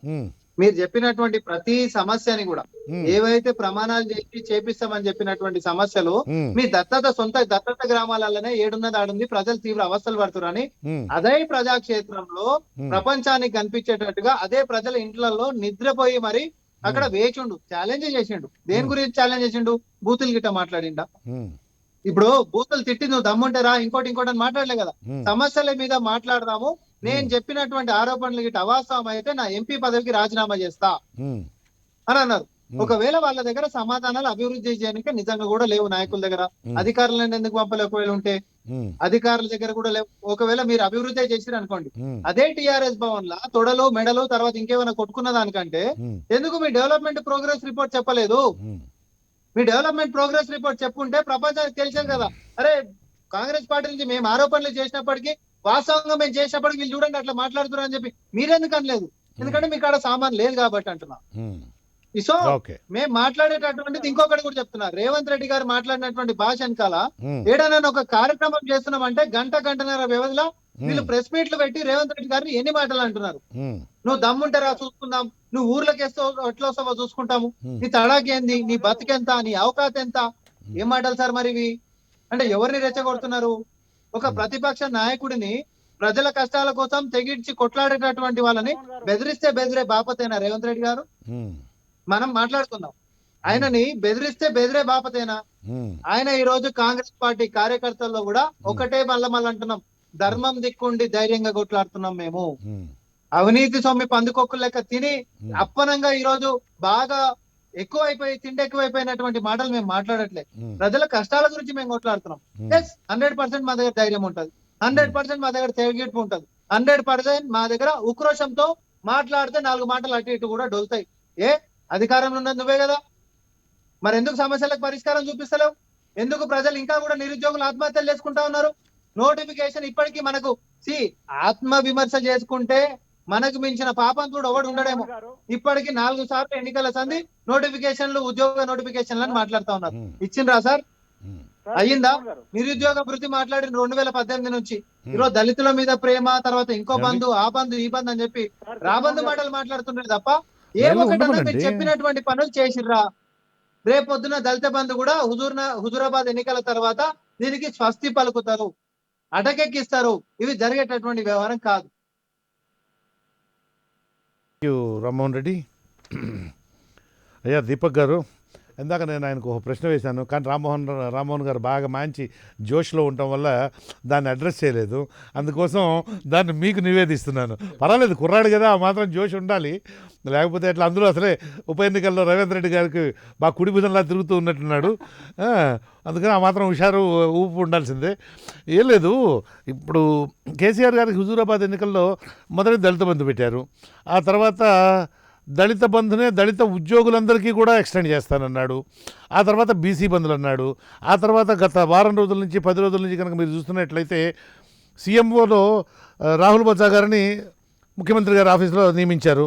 ఇంటెలిజెన్స్ చీఫ్గా అనిల్ గారిని, సైబరాబాద్ సిపిగా స్టీఫెన్ రవీంద్రని, హైయర్ ఎడ్యుకేషన్ కౌన్సిల్ ఇన్ఛార్జిగా లింబాద్రి గారిని, సాంస్కృతిక సారథి చైర్మన్ రసమయ్య కిషోర్కి క్యాబినెట్ హోదా, అలాగే ట్రాఫిక్ అడిషనల్ డీసీపీగా ఉన్నటువంటి అనిల్ కుమార్కి ఇంటెలిజెన్స్ చీఫ్గా ఇచ్చారు. వెస్ట్ జోన్ ఐజీగా ఉన్నటువంటి ఆయన ఇదైపోయింది.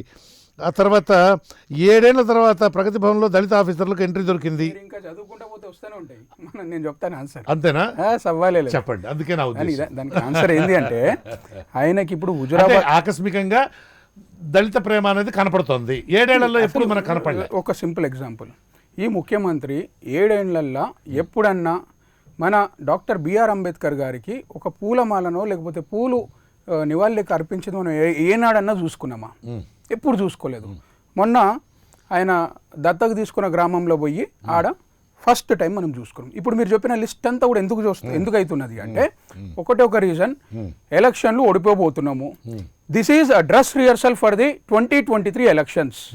ఈ ఎలక్షన్ల ఒకవేళ ఓడిపోతే దీని యొక్క ఎఫెక్ట్ రానున్న ఎలక్షన్స్ పైన పడబోతున్నది. Head on collision with Bharatiya Janata Party మనం చెయ్యలేము. ఎట్టి పరిస్థితుల్లో భారతీయ జనతా పార్టీ బలపరిచిన క్యాండిడేట్ మన ఈటల రాజేందర్ గారిని మనము ఓడగొట్టాలా. ఓడగొట్టడానికి అక్కడ చూసుకుంటే 55,000 ఓటర్లు స్ట్రైట్ అవే ఎస్సీలు ఉన్నారు. ఈ ఎస్సీలను కనుక మనము కన్వర్ట్ చేసుకోగలిగితే, ఆ ఓటు బ్యాంకుని మన సైడు కన్వర్ట్ చేసుకోగలిగితే మనం ఖచ్చితంగా గెలిచే అవకాశాలు ఉన్నాయన్న ఆలోచన నాకు ఉన్నది. అందుకనే బాజప్తా నేను నరేష్ గారికి చెప్తున్నాను అండ్ టీఆర్ఎస్ పార్టీకి చెప్తున్నాను, వాళ్ళు చేసేది వైట్ కాలర్ కరప్షన్ అని నేను చెప్తున్నా. It is a white collar corruption. 10 లక్షల రూపాయలు మీరు నగదు క్యాష్ వాళ్ళకు ఇస్తున్నారు. మేము ఈ పథకానికి అగేన్స్ట్ లేము. The way you are giving it, the time you are giving it, దాన్ని మేము క్వశ్చన్ చేస్తున్నాం. అంటే ఎట్లా అంటే ఇప్పుడు హుజూరాబాద్ ఉప ఎన్నికలు వచ్చాయి కాబట్టి ప్రజలకు ఎక్స్ప్లెయిన్ అర్థమయ్యేట్లు చెప్పాలి. ఒక పైలట్ ప్రాజెక్ట్ అంటున్నారు. అసలు పైలట్ ప్రాజెక్ట్ ఏంటి మీరు చెప్పండి. పైలట్ ప్రాజెక్ట్ అంటే నాకున్న ఆలోచన ప్రకారము ఒక ఎకానమీ తోటి కూడి ఉన్న అంశము, దాంతో రాష్ట్రానికి బెనిఫిట్ అయ్యి మనకి ఎకానమీని డబుల్ చేసే అంశం ఉండి, అందులో ఎన్నో డబ్బులు మొత్తం వినండి నేను చెప్తాను, ఎన్నో డబ్బులు మనం వెచ్చించి 1,000 కోట్ల డబ్బులు వెచ్చించేటప్పుడు ఆ ప్రాజెక్ట్ సక్సెస్ అవుతుందో లేదో అని మనకి సక్సెస్ రేట్ తెలియనప్పుడు ఒక చిన్న ప్రాజెక్ట్ లెక్క చేసి అది సక్సెస్ఫుల్ అవుతే దాని model through out nation, through out state మనము అమలు పరుస్తుంది. మీరు చెప్పిన దాంట్లో చివరి భాగం కరెక్ట్. అంటే ఎక్కడైనా ఒక ఎంపిక చేసినటువంటి ప్రదేశంలో మొత్తం అన్నం అంతా పట్టి చూడలేము కాబట్టి ఒక మెతుకు చూస్తాం కదా, ఇది కూడా అంతే. ఒక చిన్న ప్రదేశంలో స్టార్టింగ్ ఏం చెప్పారు, నియోజకవర్గానికి 100 మందికి మేము ఇస్తాము అని చెప్పారు. 100 కుటుంబాలకి మేము డబ్బులు ఇస్తామన్న వీళ్ళు ఈ రోజు 20,000 కుటుంబాలకి ఎందుకు ఇస్తారు? నా ఫస్ట్ క్వశ్చన్. అంటే వాళ్ళు చెప్పిన దానికి వాళ్ళే అంటే జనం అడుగుతున్నారండి. లేదు, నేను అనేది ఏంటి అంటే, పైలట్ ప్రాజెక్ట్ అనుకున్నప్పుడు మీరు 100 మందికి ఇవ్వండి, దానికి 20,000 కుటుంబాలకు ఇచ్చే అవసరము ఏ విధంగా పడుతుంది? సరే, రెండో అంశం నేను అనేది ఏంటి అంటే, వీళ్ళు ఎస్సీలకు ఇస్తున్నారు. ఎస్సీల కంటే కూడా దయనీయమైన పరిస్థితి ఎవరిది ఉంది అంటే ఎస్టీలకు ఉన్నది. మరి ఎస్టీలకు మీరు ఎందుకు ఇవ్వట్లేదు? అక్కడ లేరు కదా, హుజూరాబాద్ లో లేరు. 5,000 మంది ఉన్నారు. 5,000 మంది కదా అంటున్నాను.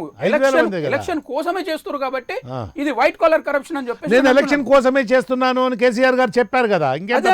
నిస్సిగ్గుగా చెప్పినప్పుడు అది వైట్ కాలర్ కరప్షన్ అని చెప్పేసి నేను చెప్తున్నాను. అట్లాంటప్పుడు ఒక చిన్న పని చేయండి, మీరు మీ ప్రగతి భవన్ బయటనో, లేదంటే చెప్తున్నాను వాళ్ళు ఏం చేయాలంటే ప్రగతి భవన్ బయటనో లేకపోతే మన తెలంగాణ భవన్ బయటనో ఒక బోర్డు పెట్టాలా, ఇక్కడ ఓట్లు కొనబడు నువ్వు అని చెప్పేసి కూడా బోర్డు పెట్టాలా.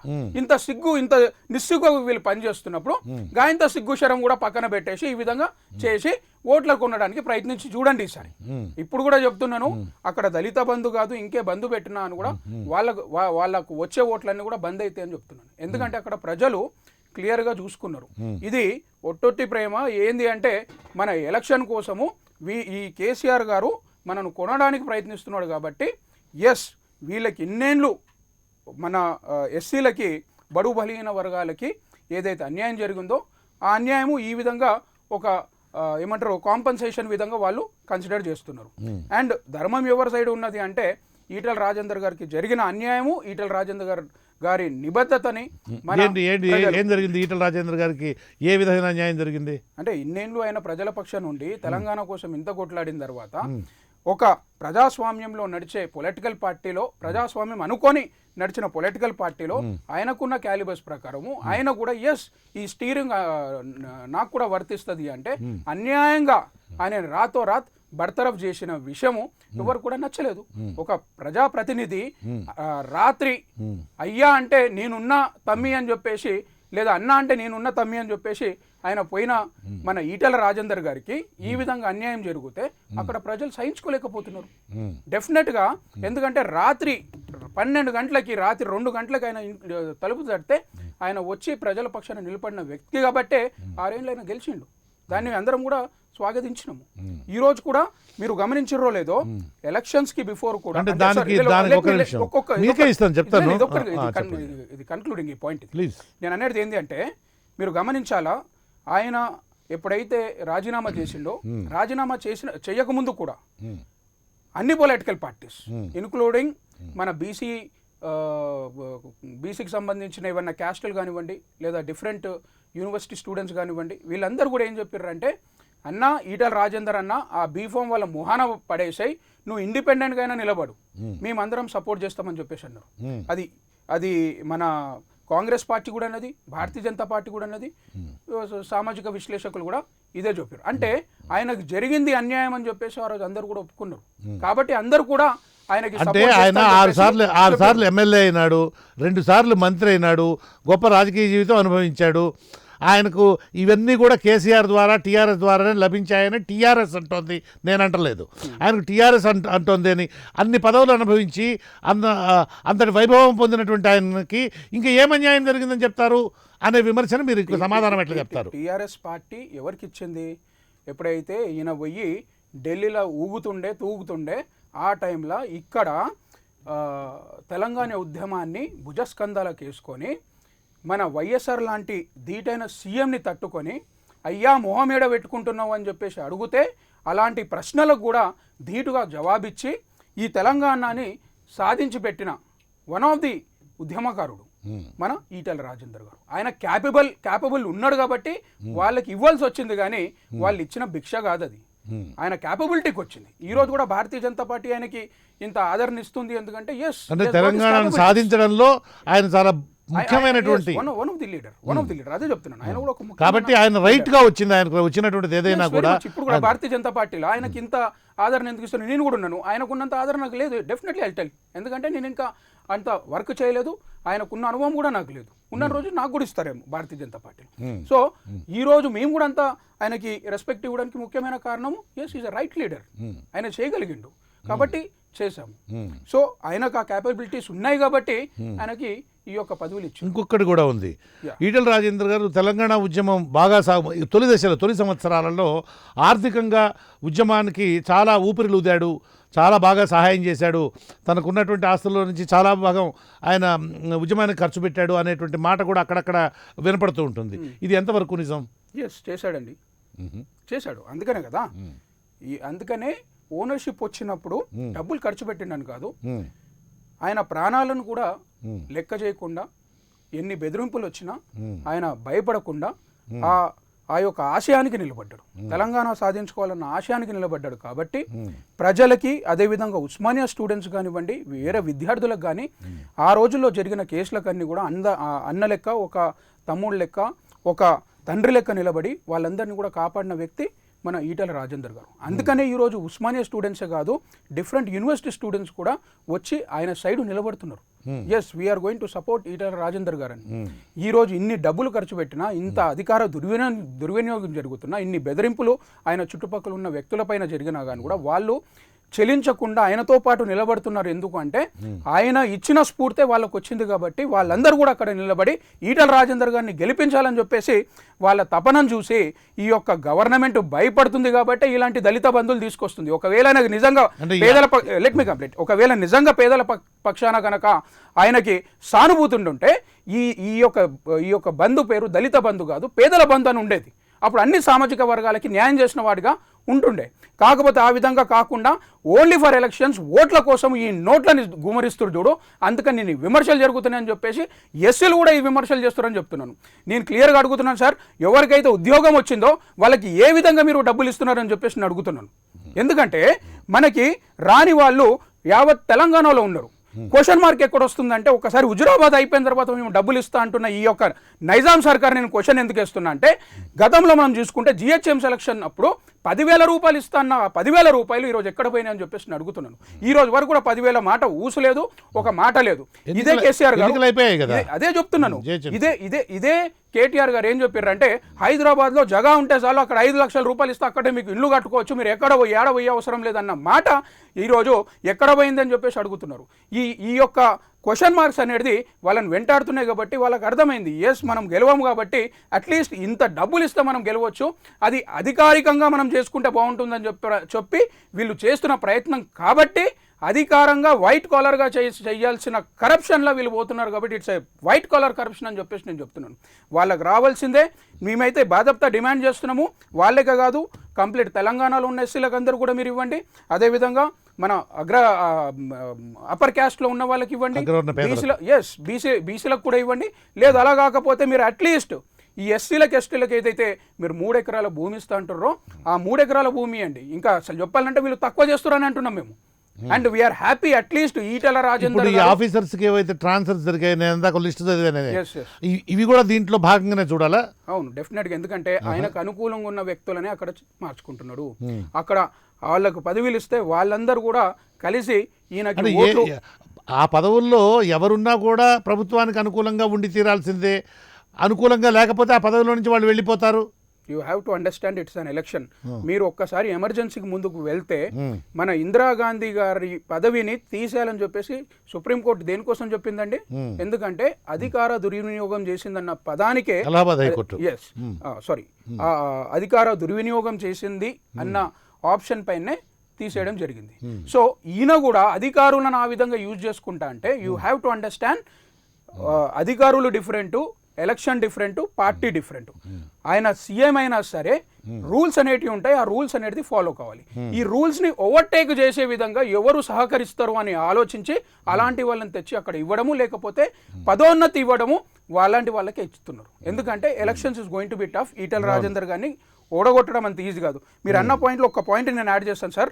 ఏదైతే వాళ్ళు టీఆర్ఎస్ పార్టీ భిక్షం పెట్టింది అన్న విధంగా మాట్లాడుతారు కదా, ఒకవేళ భిక్షమే పెట్టుంటే మీరు ఇంతమందికి ఇన్ని పోస్టులు ఇచ్చే అవసరం లేదు, ఇంతమందికి ఇంత డబ్బులు ఇచ్చే అవసరం లేదు. రాజేందర్ కోసము ఇన్ని తంటాలు పడే అవసరం లేదని చెప్తున్నాను.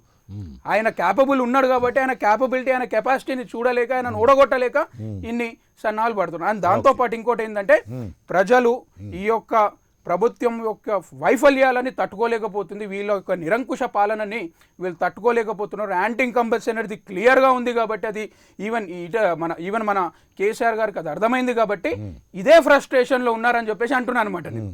ఇది ఫ్రస్ట్రేషన్. కేసీఆర్ గారు మంచి రాజకీయ నైపుణ్యం, చతురత ఉన్నటువంటి వ్యక్తి కదా. సరే, చతురత ఉన్నా అని కూడా ఈ రోజు ఇంత ఫ్రస్ట్రేషన్ లోకి వస్తారంటే మీరు అర్థం చేసుకోండి ఎంత గట్టిగా ఉన్నది అక్కడ పోటీ అనేది. ఒక ఈటెల రాజేందర్ భారతీయ జనతా పార్టీతో కలిసి పోటీ చేస్తున్నందుకు ఆయన పరిస్థితి ఏందో మనకు అర్థం అవుతుంది. Okay, thank you very much Deepak. Naresh గారు సార్ చెప్పండి సార్. ఇప్పటిదాకా వాళ్ళిద్దరు మాట్లాడినటువంటి విన్నారు కదా. నేను కూడా వాళ్ళ నుంచి సమాధానం రాబట్టడం కోసం కొన్ని ప్రశ్నలు వేశాను నేను. అంటే దళిత బంధే కాకుండా దళిత బంధుని దళితులందరికీ, అంటే ఉద్యోగాలలో ఉన్నటువంటి దళితులకు కూడా ఎక్స్టెండ్ చేయడము, ఆ తర్వాత బీసీ అవసరమైతే బీసీల బంధు కూడా పెడతానని, అంటే అలా అడ్డు ఆపు లేకుండా అలా బంధులు అని అనుకుంటూ వెళ్తూ ఉన్నారు. ఒకటి. రెండు, సీఎం ఆఫీస్తో సహా అంటే ముఖ్యమంత్రి కార్యాలయంలో ఈ రోజు వరకు 7 ఏళ్లలో ఒక దళిత ఆఫీసర్ అనేటువంటి వ్యక్తి కూడా దళిత ఆఫీసర్ లేడు. అటువంటి వ్యక్తిని మొట్టమొదటిసారిగా దళిత ఆఫీసర్ని వేశారు. అలాగే అనేక కీలకమైనటువంటి పదవులు, ఇందాక నేను ఆ లిస్టు చదివి వినిపించాను, మీకు వినపడే ఉంటుంది అనుకుంటాను, మీరు లైన్లో ఉన్నారు కదా. అవునండి. ఆ లిస్ట్ అంతా, ఇంకా లిస్ట్ నా దగ్గర చాలా పెద్దది ఉంది. అంటే దళితులైనటువంటి ఆఫీసర్లు అనేక మందికి చాలా ఫోకల్ పొజిషన్స్, అంటే చాలా ఇంపార్టెంట్ పొజిషన్స్ ఇచ్చేశారు. ఈ 7 ఏళ్లలో ఎప్పుడూ కూడా వాళ్ళు మంచి ఇంపార్టెంట్ పొజిషన్స్లోకి, అంటే మంచి కీలకమైనటువంటి బాధ్యతలు నడపడానికి అవకాశం ఉండేటువంటి ఉద్యోగాలు వాళ్ళకు లభించలేదు. అంటే హుజూరాబాద్ ఎన్నిక అంటే ఒక్క ఈటల రాజేందర్ వల్ల ఇన్ని మార్పులు వచ్చేస్తున్నాయా అని ఎవరికైనా కూడా సహజంగానే అనిపిస్తుంది. ఏమంటారు మీరు? సరే, ఇక ఒకటి సార్ కృష్ణమోహన్ గారు, ఒకటేంటంటే ఇంతకుముందు పాపారావు గారికి నేను చెప్పింది ఎట్లా అర్థమైంది తెలియదు కానీ వాటిని అట్లా మిస్గా చేసుకున్నారు. నేను అన్న విషయం ఏంటంటే మీకు క్లారిటీ ఇస్తా ఉన్నాను. మళ్ళీ నేను అన్న విషయం ఏంటంటే రేవంత్ రెడ్డి గారు నేను గజ్వేల్కి వస్తున్నప్పుడు నాకు ఎవరు అడ్డం వచ్చినా, నిరసన తెలిపినా తొక్కుకుంటా వస్తా, ఇక్కడ ఉన్నటువంటి ముఖ్యమంత్రిని కాలు పెడతా అని ఏదైతే భౌతికంగా దాడి చేసే విధంగా అతను మాట్లాడిండో, అలాంటి సందర్భాలు వచ్చినప్పుడు మాత్రం మీరు ఆ పని చేసినప్పుడు మేము కూడా దానికి చేయక తప్పదు, ఖచ్చితంగా దానికి ఎదురుదాడి ఉంటుంది, ప్రతిచర్య ఉంటుందని మాత్రమే చెప్పాను. దీంట్లో వేరే ఏమి అపార్థం చేసుకోవాల్సిన అవసరం లేదు. మొట్టమొదటగా సార్, హలో చేస్తారంటే బరాబర్ చేస్తామన్నారు కదా మీరు. అదే అంటే వారు తొక్కుకుంటా వస్తామని ఏదైతే మాట అన్నారో అలాంటి మాట వచ్చినప్పుడు ఖచ్చితంగా కూడా మేము కూడా తిరగబడతాం కదా. ఇప్పుడు సహనానికి వాటికి ఎంత ఒప్పుకుంటుందండి? ఎవరికైనా సరే వారు మా మీద తలక మీద కాలేసి తొక్కుకుంటా వస్తాము, తొక్కుతాము, పడతాము అనే ఆ మాటలు అన్నప్పుడు ఖచ్చితంగా కూడా మా శ్రేణులు తిరగబడతాయి. అది భౌతిక దాడైనా సరే సిద్ధమవుతా అని చెప్పారు కానీ వాళ్ళు అదే ఆ మాట అనకపోయి ఉంటే మేము ఆ మాట రాకపోయి ఉంటుండే కాదుగా. తెలంగాణ రాష్ట్రం వచ్చినప్పటి నుంచి ఈ రోజు వరకు కూడా ముఖ్యమంత్రి గారి నుంచి కానీ మిగతా మా నాయకత్వం ఎప్పటి నుంచి కూడా ఎవరికి కూడా ఏ రకమైనటువంటి మాటలు మాట్లాడే సందర్భాలు లేవు. వారు ఎప్పుడు తెలంగాణ ఉద్యమం జరిగినటువంటి వాటిని ఇప్పటికి మూడి పెట్టేసి, ఆనాడు మీరు ప్రతిపక్షం లేరండి, మీరు అధికార పార్టీ. రామ్మోహన్ గారికి తెలియాల్సిందంటే అప్పుడు మీరు అధికారంలో ఉన్నారు, మీరు ప్రతిపక్షం లేరు. ఇప్పుడు మీరు ప్రతిపక్షంలో ఉన్నారు. అధికారంలోకి వచ్చిన తర్వాత మనము తెలంగాణ ఈ రాష్ట్రం ఏర్పడ్డది, మనకి అందరం మనం కలిసిమెలిసి ఉండాలనే ఉద్దేశంతో ఈరోజు ముఖ్యమంత్రి గారు శాంతిపూర్వకంగా ఈ రోజు అధికారం ప్రభుత్వం నడుపుకుంటూ వస్తా ఉన్నారు. కాబట్టి రేవంత్ రెడ్డి గారు అన్న మాటలకు మీరు అలా ఉండకండి, దయచేసి అలాంటి మాటలు మాడకండి, ఇప్పటికైనా సరే మారండి అని చెప్పుకుంటూ, ఒకవేళ మీరు తొక్కుకుంటూ వస్తాము చేసుకుంటూ వస్తామని మాత్రం ఖచ్చితంగా మా శ్రేణులు తిరగబడితే మాట చెప్పడం జరిగింది.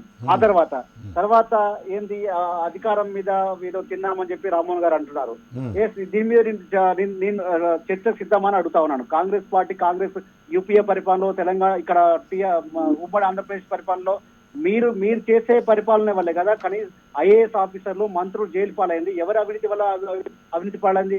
100 పిల్లలు తిన్న ఎలకలు తిన్న పిల్లి కాశయాత్రకు బయలుదేరినట్టు ఈరోజు నీతులు వలక వస్తా ఉన్నారు కాంగ్రెస్ పార్టీ. ఈ రోజు మీరు చేసినటువంటి అవినీతి పాలన వల్ల ఐఏఎస్ సైతం కూర్చోలెక్క పెట్టారు, మాజీ ఐఏఎస్ సైతం, మా మంత్రులు సైతం కూర్చోలెక్క పెట్టారు, కేంద్ర మంత్రులు సైతం కూర్చోలెక్క పెట్టారు. అంటే అలాంటి చరిత్ర ఉన్నటువంటి Congress party A to Z వరకు ఏ ఒక్క స్కామ్ కూడా ఖాళీ లేనటువంటి, పేరు లేని ఖాళీ లేనటువంటి వారు ఈ రోజు అటువంటి నీతి మాటలు మాట్లాడుతుంటే ప్రజలు నవ్వుకునే పరిస్థితి ఉంటుంది. ప్రజలకు అన్ని తెలుసు. మీరు గతంలో ఎప్పుడో అసలు మీరు ప్రభుత్వమే నడపనట్టు, అధికారంలో లేనట్టు మాటలు మాట్లాడుతూ ఉంటే ప్రజలకు విచిత్రంగా అనిపిస్తా ఉంది మీ మాటలు.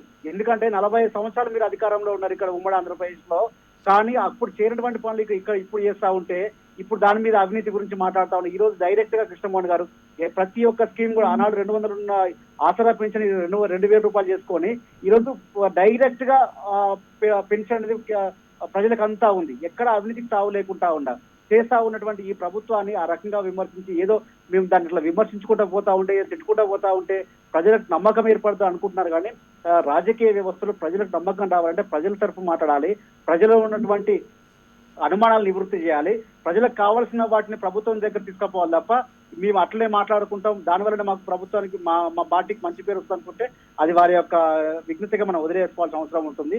ఆ తర్వాత బీజేపీ పార్టీ దీపక్ గారు ఏం మాట్లాడుతూ ఉన్నారో వారికి అర్థం కావట్లేదు. నిస్సిగ్గు అంటున్నాడు, ఇంకేదో అంటున్నాడు. కేంద్రంలో అధికారం ఉన్నది వాళ్ళు, మనకు తెలంగాణ చేసింది ఏం లేదు, అయినా కూడా వాళ్ళు పెద్ద మాటలు మాట్లాడుతున్నారు. ఇలాక జోకర్ ఏదో మాట్లాడుతున్నారు. జోకర్ గురించి ఇంకో గురించి మీరు మాట్లాడాల్సిన అవసరం లేదు. పెద్ద జోకర్ మీ పార్టీ అధ్యక్షుడు కాబట్టి మీరు దాని గురించి చెప్పాల్సిన అవసరం లేదు. వినండి చాలా మాట్లాడుతున్నారు. వినండి మీరు చాలా మాట్లాడారు కానీ మీరు అధికారంలో ఉండి మీరు చేయలేటువంటి పనులు ఇక్కడ తెలంగాణ మీకు కనీసం సిగ్గుని మాట్లాడుతా ఉన్నారు కదా, కానీ సిగ్గుపడాలి ఆ మాట మాట్లాడడానికి. ఈరోజు తెలంగాణ రాష్ట్ర ప్రభుత్వం దేశవ్యాప్తంగా ఇంప్లిమెంట్ చేసుకుంటుంది ఈ ప్రభుత్వం, అది మీరు గమనించాలి. 20 రాష్ట్రాల్లో అధికారంలో ఉండి మీరు తెలంగాణ రాష్ట్రం చేస్తా ఉంది. దాని తర్వాత యూజ్ చేస్తున్న లాంగ్వేజ్ ఏంది? ఇంత అన్పార్లమెంటరీ లాంగ్వేజ్ అంటే యూజ్ చేసేది ఎట్లా మాట్లాడతారంటే ప్రజానికం సిగ్గుపడే విధంగా మీరు మాట్లాడుతున్నారు. నేనెందుకు సిగ్గుపడాలి? దేనికి సిగ్గుపడాలి మీరు చెప్పండి, దేనికి సిగ్గుపడాలి? మీ పొలిటికల్ పార్టీ మాట్లాడుతుంది, మీ లీడర్లు మాట్లాడుతున్నారు, ఇంప్లిమెంట్ చేసుకుంటున్నారు. నువ్వు ఏం ఇంప్లిమెంట్ చేస్తున్నారు? నిస్సిగ్గుగా మాట్లాడుతా ఉన్నావు. నిస్సిగ్గుగా ఏం మాట్లాడుతున్నారు? అంటే క్వశ్చన్ చేయడం నిస్సిగ్గా? క్వశ్చన్ చేయడం నిస్సిగ్గా? నాయకత్వం ఏం చేసింది? ఏం నాయకత్వం చేసిందంటే ఏ విధంగా మాట్లాడి మైనంపల్లి హనుమంతరావుకి బుద్ధి ఉన్నది అసలు? మీరు ఎన్నికేసి వస్తున్నారు? మీరు ఈరోజు మల్లారెడ్డి గారిని మీరు ఎన్నికేసి వస్తున్నారు, నన్ను సిగ్గు లేదని చెప్తున్నారా? నిస్సిగ్గుగా మాట్లాడింది ఎవరు? ఒక పొలిటికల్ పార్టీ మాట్లాడిన మాటలు అది సీఎం గారు నేర్పిస్తున్నారా ఈ మాటలు? ఈ విధంగా మాట్లాడండి అని చెప్పేసి చెప్పండి. మరి ప్రజలు అడుగుతున్నారు, నేను అడుగుతున్నాను, చెప్పండి. మాకు విఘ్నత ఉన్నది, మేము ఎవరు కూడా అటువంటి లాంగ్వేజ్ యూజ్ చేశారంటే చెప్పండి. ఏ లీడర్ యూజ్ చేశారు చెప్పండి, ఏ లీడర్ యూజ్ చేశారు నరేష్ గారు చెప్పండి. పొరపాటు అవుతుంది. కృష్ణమోహన్ గారు ఈ రోజు కేంద్ర ప్రభుత్వంలో ఉన్నటువంటి వారు ఈ రోజు నేను అడుగుతా ఉన్నాను, తెలంగాణకు మాకు చేసిన ఏందయ్యా? మీరు హామీలు ఏమయ్యా? 15 లక్షలు ఏమైనా? మీ నల్లధనం ఏమైంది? 15 లక్షలు ఇస్తారు ఎక్కడ అనలేదు, 15 లక్షలు ఇస్తాను ఎక్కడ అనలేదు. మీరు మాటలను గారిడీ చేసి చెప్తే ఎవడేం చేయలేడు. అది ప్రజలు డెఫినెట్ గా చూస్తున్నారు. తెలంగాణకి ఏం చేసారు అని చెప్పేసి అడిగితే ఒక్క నిమిషం ఆగండి మీరు దయచేసి. దీపక్ ఒక్క నిమిషం డిస్టర్బ్ చేయకండి దయచేసి. Please Naresh go ahead please. నేను అడుగుతా ఉన్నాను, ఈరోజు 15 లక్షలు ఏమైనా? మా తెలంగాణకి ఏమైనా? ఐటీఆర్ ఉన్నదాన్ని క్యాన్సిల్ చేసినావు కదా, బయ్యారాన్ని ఇవ్వకుండా ఫీజిబుల్ స్టేజ్ క్యాన్సిల్ చేసినావు కదా, లేకపోతే మాకు రైల్వే కోచ్ ఫ్యాక్టరీ లేకుండా చేసినావు కదా. ఈ రకంగా మాకు జాతీయ హోదా ఇచ్చావా? ఏమన్నా ప్రాజెక్టులకు ఏమైనా ఇచ్చావా? ఏం చేయాలి? నువ్వు పెద్ద పెద్ద మాట్లాడతావు, మీరు సిద్ధంగా లేము, ప్రజలకు తెలంగాణ సిద్ధంగా లేరు. దయచేసి మీరు మాట్లాడేటప్పుడు మీరు ఏం చేస్తారో అది చేసి చెప్పిన తర్వాత మీతో మాట్లాడండి. ఈ రోజు నేను మిమ్మల్ని క్వశ్చన్ చేస్తా ఉన్నాను. మీరు 20 రాష్ట్రాలు మీరు పాలిత ప్రాంతాలుగా ఉన్నారు. మీ 20 రాష్ట్రాలు చేసినటువంటి పథకాలు ఇక్కడ కంటే గొప్పగా మెరుగ్గా చేసినటువంటి ఏమున్నాయి మీరు చెప్పాల్సిన అవసరం ఉంది. చెప్పగలుగుతారా? ఇప్పుడు చెప్పగలుగుతారా? నెక్స్ట్ టైం డిబేట్ పెట్టగల చెప్తా అంటే చెప్పండి, ఇదే టీవీ వేదిక మళ్ళీ ఒకసారి కూర్చున్నాం మేము. కాబట్టి మీరు చెయ్యకపోగా, తెలంగాణకు ఏమి ఇవ్వకపోగా ఇష్టం వచ్చినట్టు ప్రభుత్వానికి అంటాము, సందెట్లు సడేమి అని చెప్పి అందరితో పాటు మేము అనేస్తామని చెప్తే ఈ రోజు మైనంపల్లి గురించి మాట్లాడుతూ ఉన్నారు కదా. కృష్ణమోహన్ గారు మీరు రెండు వాయిస్లు ఉన్నారు కదా. మొదట మాట్లాడింది ఎవరండి? సంజయ్ గారు కాదండి మాట్లాడింది. ఇలాంటి వాడు కాబట్టి ఇక పెద్ద పెద్ద మాటలు ఎందుకు ఉండే చెప్పడం, కానీ అలాంటి వాడు కాబట్టి ఏం చేసుకోలేదు లోపల అలాంటి మాట్లాడింది ఎవరు? పార్టీ అధ్యక్షుడు కదా. ఇటువంటి పదాలను యూజ్ చేస్తున్నాను, sorry to use this word, but గుర్తు చేస్తున్నాను. అంటే మా బండి సంజయ్ గారు అటువంటి పదం యూజ్ చేశారా? వ్యక్తిగతంగా యూజ్ చేశారా? వేస్ట్ పర్సన్ ని తెలంగాణ ఫాల్తూ అన్న పదం యూజ్ చేయకుండా ఏం యూజ్ చేస్తారు మీరు చెప్పండి. అంతకు మించి ఏమన్నారు చెప్పండి మీరు. ఫాల్తూ ఇప్పుడు వేస్ట్ ఫెలోని తెలంగాణ యాసల తెలంగాణ భాషల ఫాల్తూ అనకుండా ఇంకేమంటారు చెప్పండి అన్న మీరు. అది పెద్ద తిట్ట, అది పెద్ద తిట్ట. అది ఆయన మాట్లాడిన మాట ఏంది? ఆ వేస్ట్ గాడే మీ అధ్యక్షుడు. మీ సీఎం గారు మీ అధ్యక్షుడు వేస్ట్ గారు ఉండొచ్చు అండి, అందుకని ఇటువంటి పదాలు మీకు నేర్పిస్తున్నారు. అర్థమైందా? నిస్సిగ్గుగా కుసంస్కారమైన పదాలు మీకు మేము నేర్పిస్తున్నాం. సిగ్గు లేకుండా మళ్ళీ ఇక్కడికి వచ్చి మీరు మాట్లాడుతున్నారు, మళ్ళీ అటువంటి పదాలు యూజ్ చేస్తున్నారు. మీ సంస్కారం లేదు. ఒక తప్పు చేస్తే తప్పు చేసిన ఒప్పుకో. మా లీడర్లు తప్పు మాట్లాడుతున్నారు, ఇక పై మాట్లాడమని చెప్పండి. ఒక వేస్ట్ ఫెలో లెక్క మీరు కూడా ఒక ఫాల్తు మాటలు మాట్లాడితే ప్రజలు యాక్సెప్ట్ చేయరు. అర్థమైందా?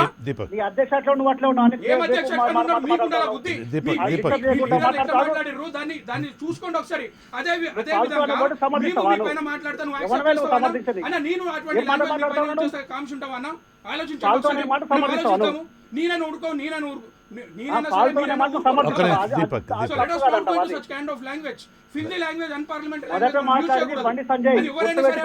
గుర్తుపెట్టుకో అంటున్నా. బండి సంజయ్ గారు అలాంటి మాట మాట్లాడకపోయి ఉంటే ఈ నుంచి రెస్పాన్స్ రాకపోతుండే కదా.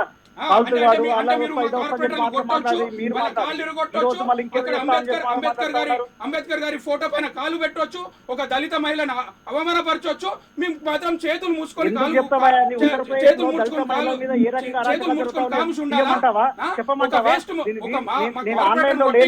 వచ్చే విధంగా కొట్టిన తర్వాత మేము నేను నీకు ఒక క్వశ్చన్ వీడియోతో వేస్తే సహా ఒక ఫాల్తు అంటే చూపించేవాడిని. నీకు అంత కోపం వచ్చి ఉత్తరప్రదేశ్లో ఏ రకంగా పూనకం వచ్చిన విధంగా జరిగాయి, మీ వాడు ఇట్లా వ్యక్తుల మీద ఊగుకుంటూ ఇలాంటి లాంగ్వేజ్ అంటే యూజ్ చేసేది. You have to self retrospect అండి. ఈ సంస్కారం మీరు ఆత్మ అనేది, పరిశీలన ఈ చేసుకోవాలా? ఇది, మీరు ఇట్లా మీరు చేయడం ఆత్మ అనేది పరిశీలన సంస్కారం చేసుకోవాలి. అది. నరేష్ గారు Wait, వ్యక్తిగతంగా పార్టీ నాయకత్వం నేర్పించింది అది, మీ పార్టీ నేర్పించింది అది నీకు. ఇక్కడ discuss చేసి ఆగండి. మనం మాట్లాడుకుంటే దీపక్, దయచేసి వెయిట్ చేయండి. నేర్పించినది. ఎవరండి మీరు మా అట్లా ఒక్క నిమిషం వెయిట్ చేయండి దయచేసి. లేదండి, this is Ah, wrong. no, అరే no. తప్పు చేసిన I వాళ్ళు understand, I వాళ్ళు understand. మా పార్టీ leaders ఎందుకయ్యా తప్పు నీకు? చేసిన వాళ్ళు ఎవరు మాట్లాడినా దట్ ఈస్ ఎందుకంటే అందుకోసం మిమ్మల్ని మాట్లాడినిచ్చాను. దయచేసి యా మీరు ఇంతసేపు మాట్లాడారు కదండి, యా మీరు మాట్లాడేటప్పుడు మీరు Yeah. డిస్టర్బ్ చేయలేదు కదండి. Yeah please sir, Naresh. ఒక్కటి సార్, తర్వాత నేను ఏమంటున్నానంటే, మీరు ఇప్పుడు మాట్లాడుతున్నది కన్క్లూడ్ చేస్తే నేను ఇంకో ప్రశ్న కూడా మీకు వేయాల్సి ఉంది. ఈ మాట్లాడుతున్నది ఒక నిమిషంలో కంప్లీట్ చేయండి, ఇంకో ప్రశ్న వేస్తాను. సార్. Go head. ఇప్పుడు ఎక్కడైనా సరే, ఇప్పుడు ప్రతిపక్షాలైనా సరే, లేకపోతే ఇంకెవరైనా సరే, నేను ఇంతకుముందు ఫస్ట్ చెప్పింది కూడా రేవంత్ రెడ్డి గారిది, ఈ మన తిమ్మార్ మల్లన్న గారిది, ఇవన్నీ కలిపి చెప్పడం జరిగింది. నేను ఒకరి పార్టీనో ఒకదానికో కాదు, ఈ రకంగా ఒకరి మీద ఒకరు ఏదో అంటే మేము పెద్దగా అవుతామని చెప్పి అన్న మాటని పాపారావు గారికి మరి తప్పుగా అర్థమైతే నేను చెప్తాను. పాపారావు గారు కూడా నేనైతే అన్న విషయం మాత్రం ఇదే, వారు భౌతికంగా వస్తే, ఎదురుదాడి వస్తే మేము తొక్కుకుంటా వస్తాము, ఏమో పెద్ద మాటలు మాట్లాడితే, అలాంటప్పుడు మా దగ్గర సానుభూతి చెప్పిన మాట మళ్ళీ ఒకసారి రిపీట్ చేస్తా ఉన్నాను. ఆ తర్వాత లేదండి, మీరు సవరించుకున్నందుకు మేము హర్షిస్తాము, సంతోషం వ్యక్తం చేస్తాం. కానీ మీరు ఎందాక అన్నటువంటి మాటలు ఒక్క పాపారావు గారే కాదు, ఈయన దీపక్ విన్నారు, రామ్మోహన్ రెడ్డి విన్నారు, నేను విన్నాను. అదే మాట చెప్తా ఉన్నాను సార్. సరే, అది ఒకటి సార్ అయిపోయింది. ఇంకొక విషయము, నేను ఈ రోజు ఒకటే మాట చెప్తా ఉన్నాను సార్. ఈ రోజు రేవంత్ రెడ్డి గారు విమర్శించినా ఏది ఇచ్చినా కూడా దానికి ఏ రకంగా సద్విమర్శలు ఉంటాయి అంటే, ఇప్పుడు రామోగా చెప్పారు, ఇటుకతో కొడితే రాళ్ళతో కొడతారు. ఎందుకు ఆ మాట అనడం? మీరే చెప్పారు ఇలాంటి మా భాష వాడకూడదని. సరే, ఇద్దరికి అలాంటివి ఉన్నప్పుడు చెప్తే, మా పార్టీ వాళ్ళకి చెప్పినా ఇక్కడైనా సరే ఇంకా ముందు రోజుల్లో కూడా ఇలాంటివి లేకుండా ఉండడానికి ప్రయత్నం చేసుకుంటే రాష్ట్రానికి లేకపోతే రాజకీయాలకి మంచి జరుగుద్దనే ఆశాభావం కూడా వ్యక్తం చేస్తా ఉన్నాను సార్. గుడ్. తర్వాత మీకు ఇంకో ఊహించని కోణం నుంచి, సరే ఇప్పటివరకు ఇటు భారతీయ జనతా పార్టీ నుంచి, కాంగ్రెస్ పార్టీ నుంచి విమర్శలు వస్తూ ఉన్నాయి. సరే, న్యాచురల్గా వాళ్ళు ప్రతిపక్షాల వాళ్ళు కాబట్టి హుజూరాబాద్ ఎన్నికల్లో విజయం సాధించాలనే ఉద్దేశంతో వాళ్ళు మీ మీద విమర్శలు చేస్తారు, మీ లోపాలను ఎత్తి చూపుతారు, మీ వైఫల్యాలని అన్నింటినీ ఎత్తి చూపుతారు. ఇది కాకుండా మీరు దాదాపు ఒక 760 మంది ఫీల్డ్ అసిస్టెంట్లని ఉద్యోగాల్లో గురించి తీసేశారు. వీళ్ళు అక్కడ ఇంతకుముందు జరిగినటువంటి అనేక బహిరంగ సభలలో కేసీఆర్ గారు పాల్గొన్నటువంటి బహిరంగ సభలలోకి వస్తే వాళ్ళని చాలా అవమానకరమైనటువంటి పద్ధతిలో వాళ్ళని అక్కడి నుంచి బయటికి పంపించేశారు పోలీసుల సహాయంతో. చాలా అవమానకరమైన పద్ధతిలో, ఇంకా మరీ మాట్లాడాలంటే, కోట్ చేయాలంటే వాళ్ళని కుక్కలతో పోల్చి అలా పంపించారు. ఇప్పుడు రేపు 27వ తారీఖు కదండి, 27వ తారీఖు నుంచి, ఐ థింక్ ఐఎమ్ కరెక్ట్, 28, అంటే ఈ రోజు నుంచే వీళ్ళు హుజూరాబాద్లో ఈ 750 మంది ఫీల్డ్ అసిస్టెంట్లు పాదయాత్ర మొదలు పెడుతున్నారు. ఇది అంటే కేసీఆర్ వీళ్ళ ఉసురు పోసుకున్నాడు, వీళ్ళని ఉద్యోగాల్లో నుంచి తొలగించి. ఆయన మిగతా అందరి పట్ల ఎంతో కరుణతోటి, దయతోటి ప్రవర్తించినప్పటికీ వీళ్ళ పట్ల ప్రత్యేకంగా మరి ఆ విధమైనటువంటి కక్షలు చేయడానికి వీళ్ళు ప్రత్యేకంగా ఏం నేరం చేసి ఉండే అవకాశం లేదు. కానీ ఇది మీకు చాలా సీరియస్ థ్రెట్ కాబోతున్నది. ఎందుకంటే ఇన్ని వందల మంది, 760 మంది మొత్తం పాదయాత్ర చేయబోతున్నారు. బహుశా వాళ్ళలో కొంతమంది వాళ్ళ కుటుంబ సభ్యులు కూడా, అంటే వాళ్ళ భార్యలు, వాళ్ళ భర్తలు, వాళ్ళ పిల్లలు, వాళ్ళందరితో కనుక పాదయాత్ర కనుక చేసేట్లయితే అది చాలా చాలా ప్రమాదకరమైనటువంటి సంకేతాలు పంపిస్తుంది మీ పార్టీకి. ఏమంటారు? నరేష్ మిమ్మల్ని చెప్తుంది. అవునవును, ఓకే విన్నానండి.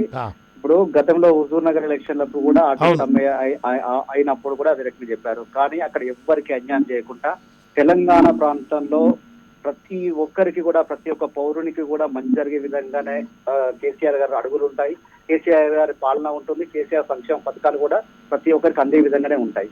కాబట్టి నేనేం చెప్తా ఉన్నానంటే, ఈరోజు మీకు కేసీఆర్ గారు ఫీల్డ్ అసిస్టెంట్లకో లేదా మొన్న స్టాఫ్ నర్సులకో ఇలాంటి ఏదైనా ఉంటే అక్కడ జరిగినటువంటి కాంట్రాక్ట్ సంబంధించి కంప్లీట్ అయిన తర్వాత వాళ్ళకు కొంత సమయం పట్టొచ్చు కాక, కానీ నెక్స్ట్ మళ్ళీ నోటిఫికేషన్ వచ్చినప్పుడు వాళ్ళకు కూడా అర్హతలు ఉంటాయి. కానీ ఇక్కడ పార్టీలు ఏం చేస్తా ఉన్నాయంటే, కాంట్రాక్ట్ వాళ్ళని రెగ్యులర్ చేస్తేనేమో రెగ్యులర్ చేయకుండా కోర్టులకు వెళ్ళేటువంటి సందర్భాలు ఇస్తాం. జూనియర్ లెక్చరర్ కానివ్వండి, కరెంట్ డిపార్ట్మెంట్ లో కానివ్వండి, వాళ్ళకి ఈ రకంగా మనం రెగ్యులరైజ్ చేస్తే అలా చేయడానికి విరుద్ధం అని చెప్పేసి ఆ రోజు కోర్టులకు వెళ్ళి వాటిని ఆపడం జరిగింది. ఆపిన తర్వాతనే ఆ రోజు రెగ్యులర్ శాలరీ చేసి కాంట్రాక్ట్ శాలరీ మరీ తక్కువగా ఉంటుంది, రెగ్యులర్ శాలరీ చేద్దామని చెప్పేసి కేసీఆర్ గారు ఒక గొప్ప నిర్ణయం తీసుకుంటున్నటువంటి సందర్భం మనం చూసాము. మీరు చూడండి అలాగా నరేష్, కొంచెం దొంగతిరుగుడుగా చెప్పకండి దయచేసి, సూటిగా చెప్పండి. ఎందుకంటే ఈ 760 మంది తమ కుటుంబాలతోటి కనుక హుజూరాబాద్లో కనుక పాదయాత్ర నిర్వహించేట్లయితే అది శరాఘాతమై మిమ్మల్ని వేటాడుతుంది, ఒక బాణంలాగా మిమ్మల్ని అనుసరిస్తుంది. చాలా ప్రమాద సంకేతం. కాంగ్రెస్ వాళ్ళు చేసేటువంటి విమర్శలకి, భారతీయ జనతా పార్టీ వాళ్ళు చేసేటువంటి విమర్శల కన్నా కూడా ఆ 760 కుటుంబాలు వాళ్ళ భార్యా పిల్లలతోటి కనుక ప్రదర్శన చేస్తూ హుజూరాబాద్ నియోజకవర్గంలో కనుక తిరిగారంటే అది మీకు అశనిపాతం అవుతుంది, చాలా ప్రమాదకరమైన అపకారం చేస్తుంది. మరి దీని మీద మీరు సీరియస్గా ఆలోచించాలి. చెప్పండి నరేష్, రెస్పాండ్ కండి.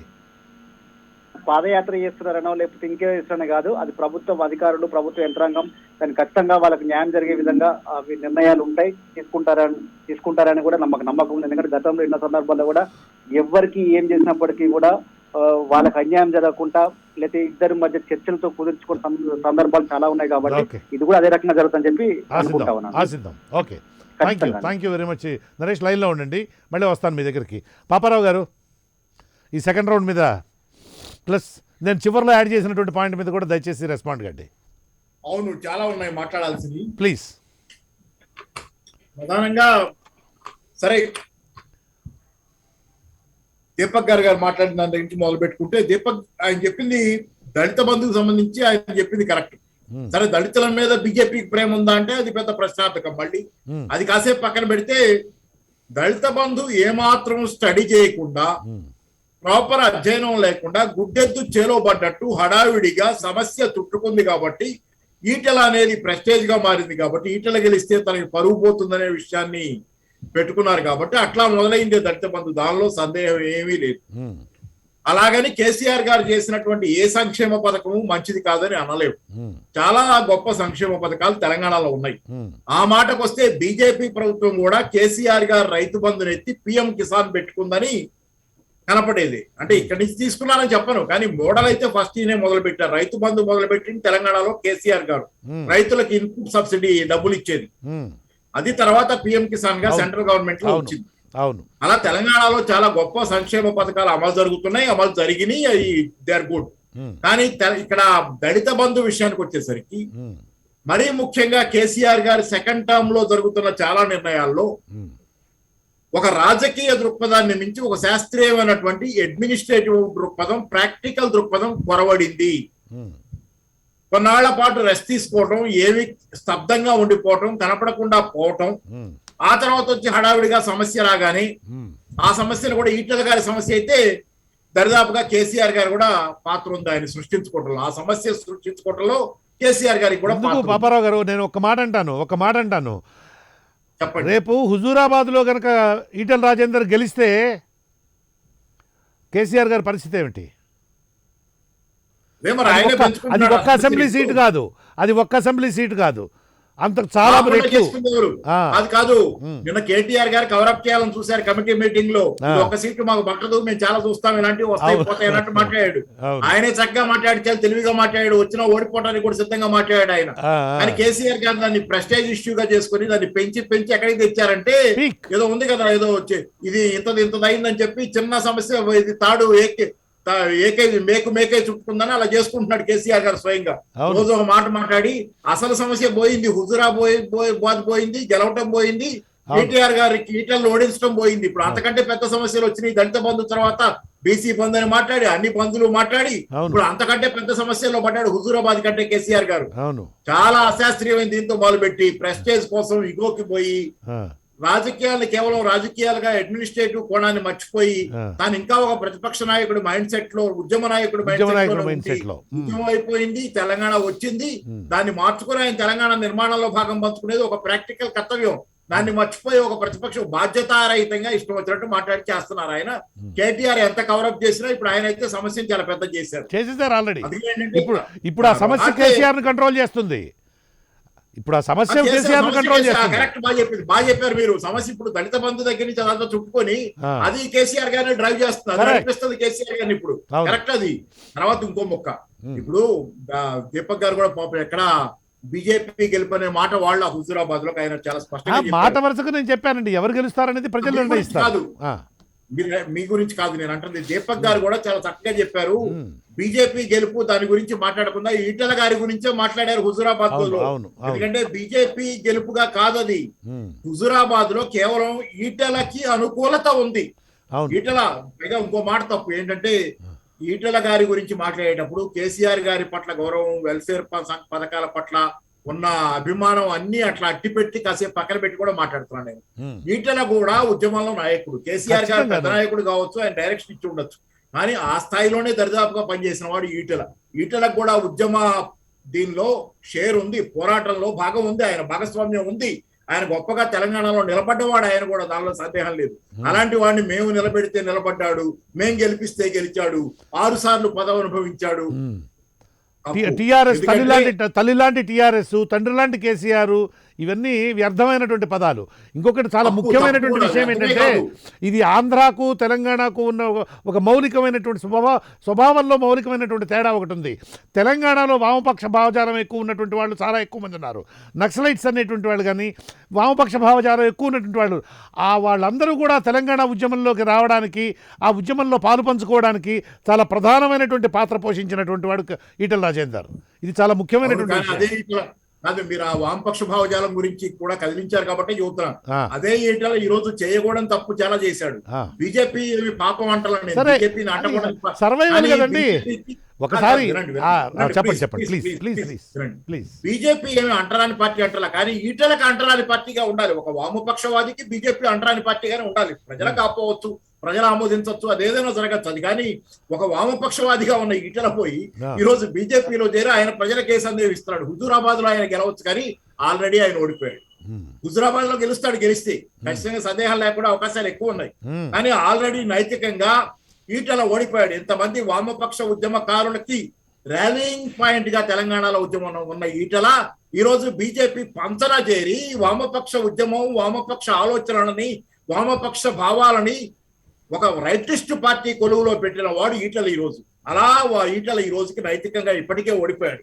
గెలిస్తే హుజూరాబాద్ లో గెలవచ్చు, కానీ అదే ఆయనకి చివరి ఎన్నిక. ఎందుకంటే బీజేపీకి చివరి ఎన్నిక అంటలా. బీజేపీకి దానికంటూ దానికి ఒక సిద్ధాంతం ఉంది, దాని ఫైట్ చేసుకుంటుంది. దానికి భవిష్యత్తు ఉంటుందా లేదా అనేది ప్రజలు నిర్ణయిస్తారు, దాని ఆలోచనలు బట్టి, చేసే పనుల బట్టి. కానీ ఈటల ఆయన సిద్ధాంతాలు వేరు, బీజేపీ సిద్ధాంతాలు కాదు, పూర్తిగా వ్యతిరేకం. తీసుకెళ్లి అక్కడ కొలువులో పెట్టాడు ఈయన ఈ సిద్ధాంతాలని. కాబట్టి హుజూరాబాద్ గెలుపుతో ఆఖరిసారిగా ఆయన గెలుపు ప్రస్థానం ఆయన వరకు రాజకీయ ప్రస్థానం ఆగిపోయినట్టే. ఈటల ఈ రోజు ఎందుకు రాజీ పడ్డాడనే దగ్గర చాలా ప్రశ్నలు ఉన్నాయి, అందరికీ డౌట్లు ఉన్నాయి, నాకు డౌట్లు ఉన్నాయి. ఆయన గెలుస్తాడని చెప్తా కూడా నేను ఒక మాట చెబుతున్నా, ఏంటంటే ఆయన ఆస్తుల కోసమే రాజీ పడ్డాడనే సందేహం చాలా మందికి ఉంది. ఓటేసే వాళ్ళకు కూడా రేపు పొద్దున ఈటలకి ఓటేసే వాళ్ళకు కూడా ఉండే సందేహం మనసులో ఒక పోల ఏంటంటే, ఈయనేమన్నా తన ఆస్తుల విషయంలో తప్పులు చేశాడా, అక్రమంగా సంపాదించాడా, అందుకే రాజీ పడ్డాడా అనే సందేహం లోపల ఉంది. కాకపోతే ఇక్కడ ఏంటంటే పెద్ద ఈవీలు, లెసర్ ఈవీలు, స్మాలర్ ఈవీలు కదా కేసీఆర్ గారు చేసుకొస్తున్న తప్పుల మీద కేసీఆర్ గారు ఈటలకు అన్యాయం చేశారనేది మీద గెలవాల్సిందే తప్పితే అందరికీ సందేహాలు ఉన్నాయి. ఆయనకి ఓట్లేసే వాళ్ళకి కూడా ఈయన బీజేపీలోకి ఎందుకు పోయాడు, అసలు ఈయనకున్న బలహీనత ఏంటంటే ప్రశ్న ఉంది అక్కడ. అది పైగా రేవంత్ రెడ్డి గారు లేవనెత్తిన ప్రశ్న ఇందాకే చెప్పే కదా, బీజేపీలో జరగానే ఆస్తుల విషయం తీసుకొచ్చారు కాబట్టి ఈటల ఆస్తులు, కేసీఆర్ ఆస్తులను కనుక రెండింటినీ ఉద్యమం మొదటి దశలో ఏ రకమైనటువంటి ఇద్దరు ఉన్నారు, ఇప్పుడు ఇద్దరు ఏ రకమైనటువంటి స్థితిలో ఉన్నారు అనేటువంటి దాన్ని కనుక పరిశీలించేట్లయితే ఈటల మీద అవినీతి ఆరోపణలు అనేటువంటివి గాలిపుడగలాగా తేలిపోతాయి. Okay, anyway, thank you. కాదు ఈటల మీద అవినీతి ఆరోపణలు చిన్నవి కావచ్చు కేసీఆర్ గారితో పోలిస్తే, కానీ నేను మాట్లాడుతుంది ఏంటంటే ప్రజల జీవితాలతో పోలుస్తున్నాయి కేసీఆర్ జీవితాన్ని, ఈటల జీవితాన్ని. వాళ్ళిద్దరిని విడిగా పోల్చటల్లా ఇది ఈ రాష్ట్రంలో ఉన్న అనేక ఆశలతో మాకు నిజాయితీగా బతికే అవకాశం దొరుకుద్ది, మా శ్రమశక్తికి ఫలితం దొరుకుద్ది, మా జీవితాలు బాగుపడతాయి, మేము చదువుకు ఉద్యోగాలు వస్తాయి అనుకొని పోరాడినటువంటి ప్రజల జీవితాలతో కేసీఆర్ జీవితాన్ని నేను ప్లస్ ఈటల జీవితాన్ని కూడా పోలుస్తున్నా. వాళ్ళిద్దరిని పోలిస్తే ఈటల బెటర్ కావచ్చు, కానీ నిజాయితీగా తెలంగాణలో బతకాలి, నిజాయితీగా ఒక ఉద్యోగం వస్తుంది, నాకు అన్యాయం జరగదు, తెలంగాణ నాకు వస్తే అనుకున్న సామాన్య జనం జీవితంతో ఈటెల్ని పోలుస్తున్నారు. ఆ జనానికి ప్రతినిధిగానేగా మీరు చెప్పింది ఇందాక, అవును, వామపక్ష అవును, ఉద్యమ ప్రతినిధిగా అవును, వాళ్ళందరికీ ర్యాలింగ్ పాయింట్. అవును, అందుకని వాళ్ళతో పోల్చుదాం. తర్వాత ఏంటంటే నేను చెప్పేది ఆ. చివరిగా కేసీఆర్ గారిని మన దీపక్ గారు చాలా ఏంటంటే జిహెచ్ఎంసీ ఎన్నికల్లో 10,000 ఇస్తానన్నారు, వాగ్దానాలు నిలబెట్టుకుంటున్నారు. వాగ్దానాలు నిలబెట్టుకోవడం విషయానికి వస్తే బండి సంజయ్ గారు కూడా 25,000 ఇస్తానన్నారు. లైసెన్స్ ఇది కారు పోయిన వాడ కారు ఏది పోతే అది ఇస్తామన్నారు. పోయిందల్లా మీకు ఇస్తాం, ఈ వరదల్లో పోయిందల్లా మీకు ఇస్తాం. అలాగే ఇంకా 3 ట్రిపుల్ రైడింగ్ చేయొచ్చు. 3 బైక్ మీద వెళ్తున్నా చలనాలు ఏముండవు, హాయిగా వెళ్ళొచ్చు. ఇలాంటివన్నీ మీరు మర్చిపోవద్దు, మేము ఎవరం మర్చిపోలే. ఇంకా ఇల్లీగల్ వ్యవహారాలని కూడా ఆగండి ప్లీజ్, ఎవరుకోకండి. ఇల్లీగల్ వ్యవహారాలను సమర్థించకూడదు. మీరు సమర్థించారు మీ నాయకులు ఎన్నికల్లో గెలవటం కోసం. ఇల్లీగల్ వ్యవహారాలు తప్పు కదా. 3 బైక్ ఎక్కితే ఎవరికైనా బుద్ధితే వాడు చాలా ఇష్టానుసారం చేస్తే తప్పు కదా. నేను మాట్లాడేది కష్టజీవులు ఎవరో పేదవాళ్ళు సాయంత్రం కూలి చేసుకుని ఇంటికి వెళ్తా 3 ఎక్కితే చేసే తప్పే. కానీ దాని గురించి మాట్లాడటలా. సరదాకి బైక్ ఎక్కి గాలిగా చక్కర్లు కొడతా 3 వేగంగా పోయే విధవల గురించి మాట్లాడుతున్నారు. విధవలు 3 ఎక్కచ్చని మీరు మాట్లాడితే ఎవరిని మాట్లాడుతున్నారు మీరు? రెండోది నేను చెబుతున్నా, ఈ రోజు మీరు 5,000 ఇస్తామన్నారు జిహెచ్ఎంసీ, ఆయన 10,000 అన్నాడు, మీరు 5,000 అన్నారు. మర్చిపోవద్దు, మీరు అరవద్దు, నా మీద అరవద్దు, నాకు కనపడతానే ఉన్నారు మీరు. ప్రశ్నలు ఇక్కడ మీరు అరిస్తే దాచేవి కాదు. 25,000 ఇస్తామన్నారు, గెలిస్తే ఇస్తామన్నామన్నారు. మీరు ఆయన ఆశ పెడితే మీరు ఇంకా దురాశ పెట్టారు. తేడా ఏమీ లేదు మీకు ఆయనకి. ఆయన ఏమో ఈ రోజు మీరు ఆయన్ని విమర్శిస్తారు, ఎందుకంటే కనీసం ఆయన సంక్షేమం ఏం చేస్తున్నాడని మేము సమర్థిస్తున్నాం. మీరు ఉన్న సంక్షేమాన్ని జనానికి కూడబెక్కుతున్నారు. అది మీ ఒపీనియన్, అది మీ ఒపీనియన్, లెఫ్టిస్ట్ ఒపీనియన్. దానికి ఎవరేం చేయలేరులేండి. మీరు లెఫ్టిస్ట్ వాది అని అందరూ తెలుసు. మీరు leftist opinion. Thank you Deepak. భావజాలానికి వచ్చలండి, మాటలకు జవాబు చెప్పండి. నన్ను ఒక మాట ఇది సైద్ధాంతికమైన చర్చ కాదండి, ప్లీజ్. పాపారావు గారు దయచేసి, పాపారావు గారు హోల్డ్ ఆన్. పాపారావు గారు అయిపోయింది, ఆయన అయిపోయారు, దయచేసి ఆగండి. ఏం చేస్తారు? పాపారావు గారు గొప్పను లెఫ్టిస్ట్ అంటే తప్పు. పాపారావు గారు ప్లీజ్ హోల్డ్ ఆన్. కనపడే మీరే స్టాంప్ వేస్తారు, అన్ని డిసైడ్ చేస్తారు. ఇది సైద్ధాంతికమైన చర్చ కాదు. జవాబు చెప్పండి. నా ప్రశ్నలు జవాబు చెప్పకుండా స్టాంప్ వేస్తే ఎవరి దృష్టికోణం వాళ్ళకు ఉంటుందండి. నేను ఆయన దృష్టికోణం మాట్లాడుతున్నా. Okay, thank you. పాపారావు గారు దయచేసి, రామ్మోహన్ రెడ్డి గారు దయచేసి మాట్లాడండి. జవాబు చెప్పండి. రామ్మోహన్ రెడ్డి గారు, yeah please go ahead. Sir, ఇప్పుడు దళిత బంధుకి సంబంధించినటువంటి ఇందాక మీరు అడిగినటువంటి ప్రశ్నకి నేను అంటే గూఢంగానే చెప్పిన, మళ్ళీ మీరు ఎటు నేను అడిగిన దానికి చెప్పలేదు కాబట్టి అంటారు, కాబట్టి మళ్ళీ దాన్ని కొంచెం తక్కువ చేసి చెప్పేసేస్తారు. సూక్ష్మంగా ఈ దళిత బంధు అనేటటువంటి ఏదైతే పథకం ఉందో, పైలట్ ప్రాజెక్ట్ లెక్క హుజూరాబాద్ లెక్క తీసుకొని చేసినటువంటిది ఉందో, రేపొద్దున ఒకవేళ గిట్ట వేరే పార్టీ, మా పార్టీకి అయినా ఇంకే పార్టీ అయినా కనుక గెలిస్తే పైలట్ ప్రాజెక్ట్ ఫెయిల్ అయినట్టు, దళిత బంధు ఆగిపోయినట్టు. ఇది 100% అక్కడ ఆగిపోతుంది. ఎందుకంటే పెద్ద సక్సెస్ కాలేదండి అని చెప్పే అవకాశం వాళ్ళకు ఉంటుంది. ఒకవేళ సక్సెస్ అంటే టీఆర్ఎస్ పార్టీ గెలిచేటటువంటి అవకాశాలు గిట్ట ఏమైనా కనిపించి వాళ్ళు బయటపడరు అనుకోండి, మాకు తిరిగేలేదు, ఇంకా కంటిన్యూ చేయాల్సినటువంటి అవసరం ఏముందని. మొత్తం మీద దళిత బంధుని మాత్రం ముందుకు తీసుకొని పోయేటటువంటి పరిస్థితులు ఏముండవు. 100కి 100 పాలు అడకెక్కించేటటువంటి వ్యవహారమే. అయితే ఇందాక బీజేపీ పెద్దలు మాట్లాడుకుంటా అధికార దుర్వినియోగం గురించి, పాప ఇందిరాగాంధీ గారి గురించి, స్వర్గీయ ఇందిరాగాంధీ గారి గురించి ఒక చిన్న విషయం చెప్పిండ్రు. నేను ఒకటే మాట చెప్తున్నా, అధికార దుర్వినియోగం అనేది ప్రజాస్వామ్యం చొంపలేసుకునేటట్టుగా మీ యొక్క ప్రభుత్వాలు వ్యవహరిస్తున్నాయి. హత్రాస్ కేసు ఒక దళిత బిడ్డని తెల్లవారుజామున పోలీసుల దగ్గర నుండి తగలబెట్టినటువంటి ఒక అంశాన్ని నేను ఒకసారి మీడియా ముఖంగా గుర్తు చేస్తా ఉన్నా. మీరు దయచేసి అధికార దుర్వినియోగం గురించి మాట్లాడేటటువంటి అర్హత మీకు లేదు. 10,000 గురించి ప్రమాణాలు కేసులను మీరు విమర్శిస్తే 25,000 గురించి బండి నిజంగా పాపారావు గారు అన్నట్టుగా ట్రిపుల్ రైడింగ్లు, అన్లాఫుల్ యాక్ట్లకు సంబంధించినటువంటి దాంట్లో కూడా ప్రతి విమర్శ మీకుంది. ఇంకొక విషయం చెప్తున్నా, టిఆర్ఎస్ లో అవినీతి మీద ఆరోపణలు చేసేటటువంటి బీజేపీ మొదట ఒకటి జ్ఞానంగా మాట్లాడాల్సినటువంటి అవసరం ఏముంటదంటే, ప్రతి అవినీతికి కూడా ఆర్థిక మంత్రి లెక్క సంతకం పెట్టింది ఈ రోజు మీ అభ్యర్థి ఈటల రాజేందరే. ఆర్థిక మంత్రి లెక్క ఉండి ప్రతి దానికి కూడా క్లియరెన్స్ ఇచ్చింది ఈటల రాజేందరే. ఈ రోజు మీరు అవినీతి గురించి మీరు మాట్లాడుతా ఉన్నారు. ఈటల రాజేందర్ గారు ఈ 7 సంవత్సరాల్లో ఉద్యమం అప్పుడు ఎట్లుంది, ఆయన ఆశలు ఎంతున్నాయి, ఇది కాదు ఈరోజు చర్చ. ప్రజలకు ఉపయోగపడేటటువంటి మీ యొక్క పాలన ఈ 7 సంవత్సరాల్లో బీసీ బిడ్డలకు, దళిత బిడ్డలకు అన్యాయం అవుతుందని చెప్పి ఒక్క సిఫార్సు పత్రం ముఖ్యమంత్రి కేసీఆర్ గారికి ఈటల రాజేందర్ గారు ఇచ్చిర్రా? కాంగ్రెస్ పార్టీ నుంచి మేము ఛాలెంజ్ చేస్తా ఉన్నాం. మీరు ఒక్క సిఫార్సు పత్రం ఇచ్చిర్రా ఈటల రాజేందర్ గారు? ఈ రోజు బీజేపీ అంటే దిక్కులేదు కాబట్టి ఈటల రాజేందర్ గారికి ఏమో ఒకరు అధికారంలో ఉంటున్నటువంటి వాళ్ళు రాష్ట్ర ప్రభుత్వం నీ మీద యాక్షన్ తీసుకోకుండా ఉండాలంటే కేంద్ర ప్రభుత్వం నాకు బాసటగా ఉందని చెప్పి ఒక బ్రహ్మాండంగా ఒక సెక్యూరిటీ చూసుకొని ఆయన యొక్క ఆలోచనలకి ఐడియాలజీకి భిన్నంగా ఉంటున్నటువంటి బీజేపీలో జాయిన్ అయ్యాడు. పాపారావు గారు అన్నటువంటి మాటలు 100% నిజం. భిన్నంగా ఉంటున్నటువంటి మీ దాంట్లో కూడా ఉన్నటువంటి దాంట్లో ప్రజలకి అనుమానమే కాదు, 100% అది నిజమే కదా. నువ్వు పోరాటం ఎగిట చేసేటోడు అయితే తెలంగాణ బిడ్డలకు అన్యాయం అవుతుందని చెప్పి కేసీఆర్ తోటి నువ్వు తిరగబడి బయటకు వచ్చేటోడు, కానీ బహిష్కరింపబడి నువ్వు బయటకు వచ్చినావు. నిన్ను బర్తరఫ్ చేసిరు, తర్వాత నువ్వు రాజీనామా చేసినావు. ఎందుకంటే రాజీనామా పరిస్థితులు వచ్చినాయి కాబట్టి. ఏ ఒక్క రోజు కూడా కేసీఆర్ ని మీరు విమర్శించలే, ఇప్పటికి కూడా విమర్శిస్తలేదు. ఎందుకనంటే మీ పాత యొక్క అవినీతి అక్రమాలు గిట్ట బయటికి తోడేటటువంటి దాన్ని మీరు పెంచి పోషించదలుచుకుంటలేదు. ఈ రోజు హుజరాబాద్ ప్రజలకు కాదు, తెలంగాణ ప్రజలకు ఈ రోజు కావాల్సినటువంటిది ఆడ జరుగుతున్నటువంటి అన్యాయాలు, వాళ్ళ బతుకులు మారాలనేటటువంటి ఆకాంక్ష, నిజాలు నెరవేర్చేటటువంటి నాయకత్వం. బీజేపీ ఏ రకంగా చేసిందని చెప్పి ఈ రోజు ఏమంటారు సార్, టిఆర్ఎస్ పార్టీని కానీ కాంగ్రెస్ పార్టీని కానీ అంటది. ఐడియాలజీ గురించి మీరు మాట్లాడుతా ఉన్నారు. ఈటెల రాజేందర్ ఒక అభ్యర్థి లెక్క మాత్రమే చూస్తారు తప్ప BJP has got no role in Huzurabad. మేము మళ్ళా చెప్తా ఉన్నాం, బీజేపీ పార్టీకి నో రోల్, అక్కడ ఎట్లాంటి రోల్ లేదు. ప్రజల పరిస్థితి ఇచ్చుకుంటే ఎవరైనా బీజేపీ అని మాట్లాడుతుండ్రా? అంతో ఎంతో మాట్లాడితే కేసీఆర్ అని, లేకపోతే కాంగ్రెస్ అని, లేకపోతే ఈటెల రాజేందర్ అని మాట్లాడుతూ మీ పార్టీకి ఏంటిది అని అంటే ఎవరు దిక్కు లేకుండే. కాబట్టి ఒక అభ్యర్థి మీకు కావాలి, మీరు తెచ్చుకున్నారు, మీ దాంట్లో జాయిన్ అయ్యండు. ఎందుకు? ఆయన ఆస్తులు కాపాడుకోవడానికి. ఈ రోజు ఆస్తులు కాపాడుకునేటటువంటి బ్రహ్మాండమైనటువంటి హామీ మీరు ఇచ్చిండ్రు. ఇంకోటి, ప్రగతి భవన్ లో 7 సంవత్సరాల నుంచి ఎంట్రీ లేనటువంటి అధికారులు ఈ రోజు ఫ్రెష్ గా ఎందుకు వచ్చిర్రు అని అంటే దానికి మళ్ళీ సమాధానం ఎందుకు సార్? ఈ రోజు దళిత గిరిజన దండోరా అని చెప్పి ఏదైతే దండోరా మేము మోగించినామో, ఖాళీ హుజూరాబాద్ కి కన్ఫైన్ అయ్యి రాష్ట్రం మొత్తం అడ్మినిస్ట్రేషన్ మారిపోతుంది అనేటటువంటి దాంట్లో కేసీఆర్ చేస్తాడనంటే మాత్రం తప్పవుతుంది. కానీ రాష్ట్ర వ్యాప్తంగా మేము తీసుకొచ్చినటువంటి ఉనికికి మాత్రం బ్రహ్మాండంగా కేసీఆర్ శివర్ అయ్యింది అనేటటువంటి దాంట్లో అనుమానమే లేదు. ఓహో, అది మీ ఖాతాలో వేయాలా రామ్మోహన్ రెడ్డి? అది మీ ఖాతాలో వేయాలా? నేను పొరపాటున వాళ్ళ ఖాతాలో వేశాను, అందుకనే మా ఖాతాలో ఏమంటున్నాం. ప్లీజ్ మళ్ళీ అకౌంట్ సరి చేస్తాను. అంటే ఈ ఆఫీసర్ల ట్రాన్స్ఫర్స్ ఇవన్నీ కూడా ఉన్నాయి కదా, అవి మీ ఖాతాలో వేయాలన్నా కదా. దళిత గిరిజన బంధు పెద్దల మాటలు డిబేట్ ఫస్ట్ నుంచి ఇప్పటిదాకా కూడా చూడండి. ఎందుకు వాళ్ళకి 10 లక్షలు ఇస్తారు? అది ఆర్థికంగా ఎట్లయితుంది, అది న్యాయం ఎట్లయితుంది, ధర్మం ఎట్లయితే అని అంటారు. మేమేమంటున్నాము, ఎస్ నిజంగానే పేదరికంలో మురుగుతున్నటువంటి ప్రతి ఒక్కరికి కూడా అందరిని ఆదుకోవాల్సినటువంటి అవసరం ఉంది.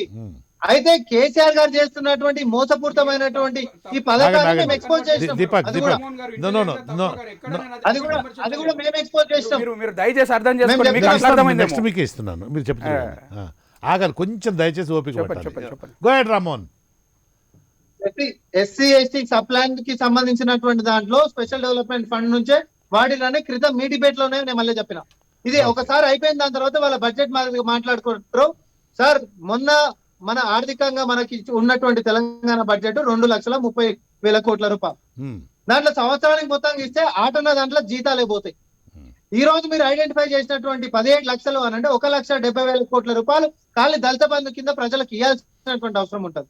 ఆ పరిస్థితి నిజంగా రాష్ట్రం మీద అంటే ఒక 30-40 ఇయర్స్ ఇచ్చేస్తారండి రామ్మోహన్ గారు. ఏంటి మీ అనవసరమైన డౌట్లు వస్తాయి మీకు? 30-40 ఇయర్స్ లో ఇవ్వడం సాధ్యం కాదు.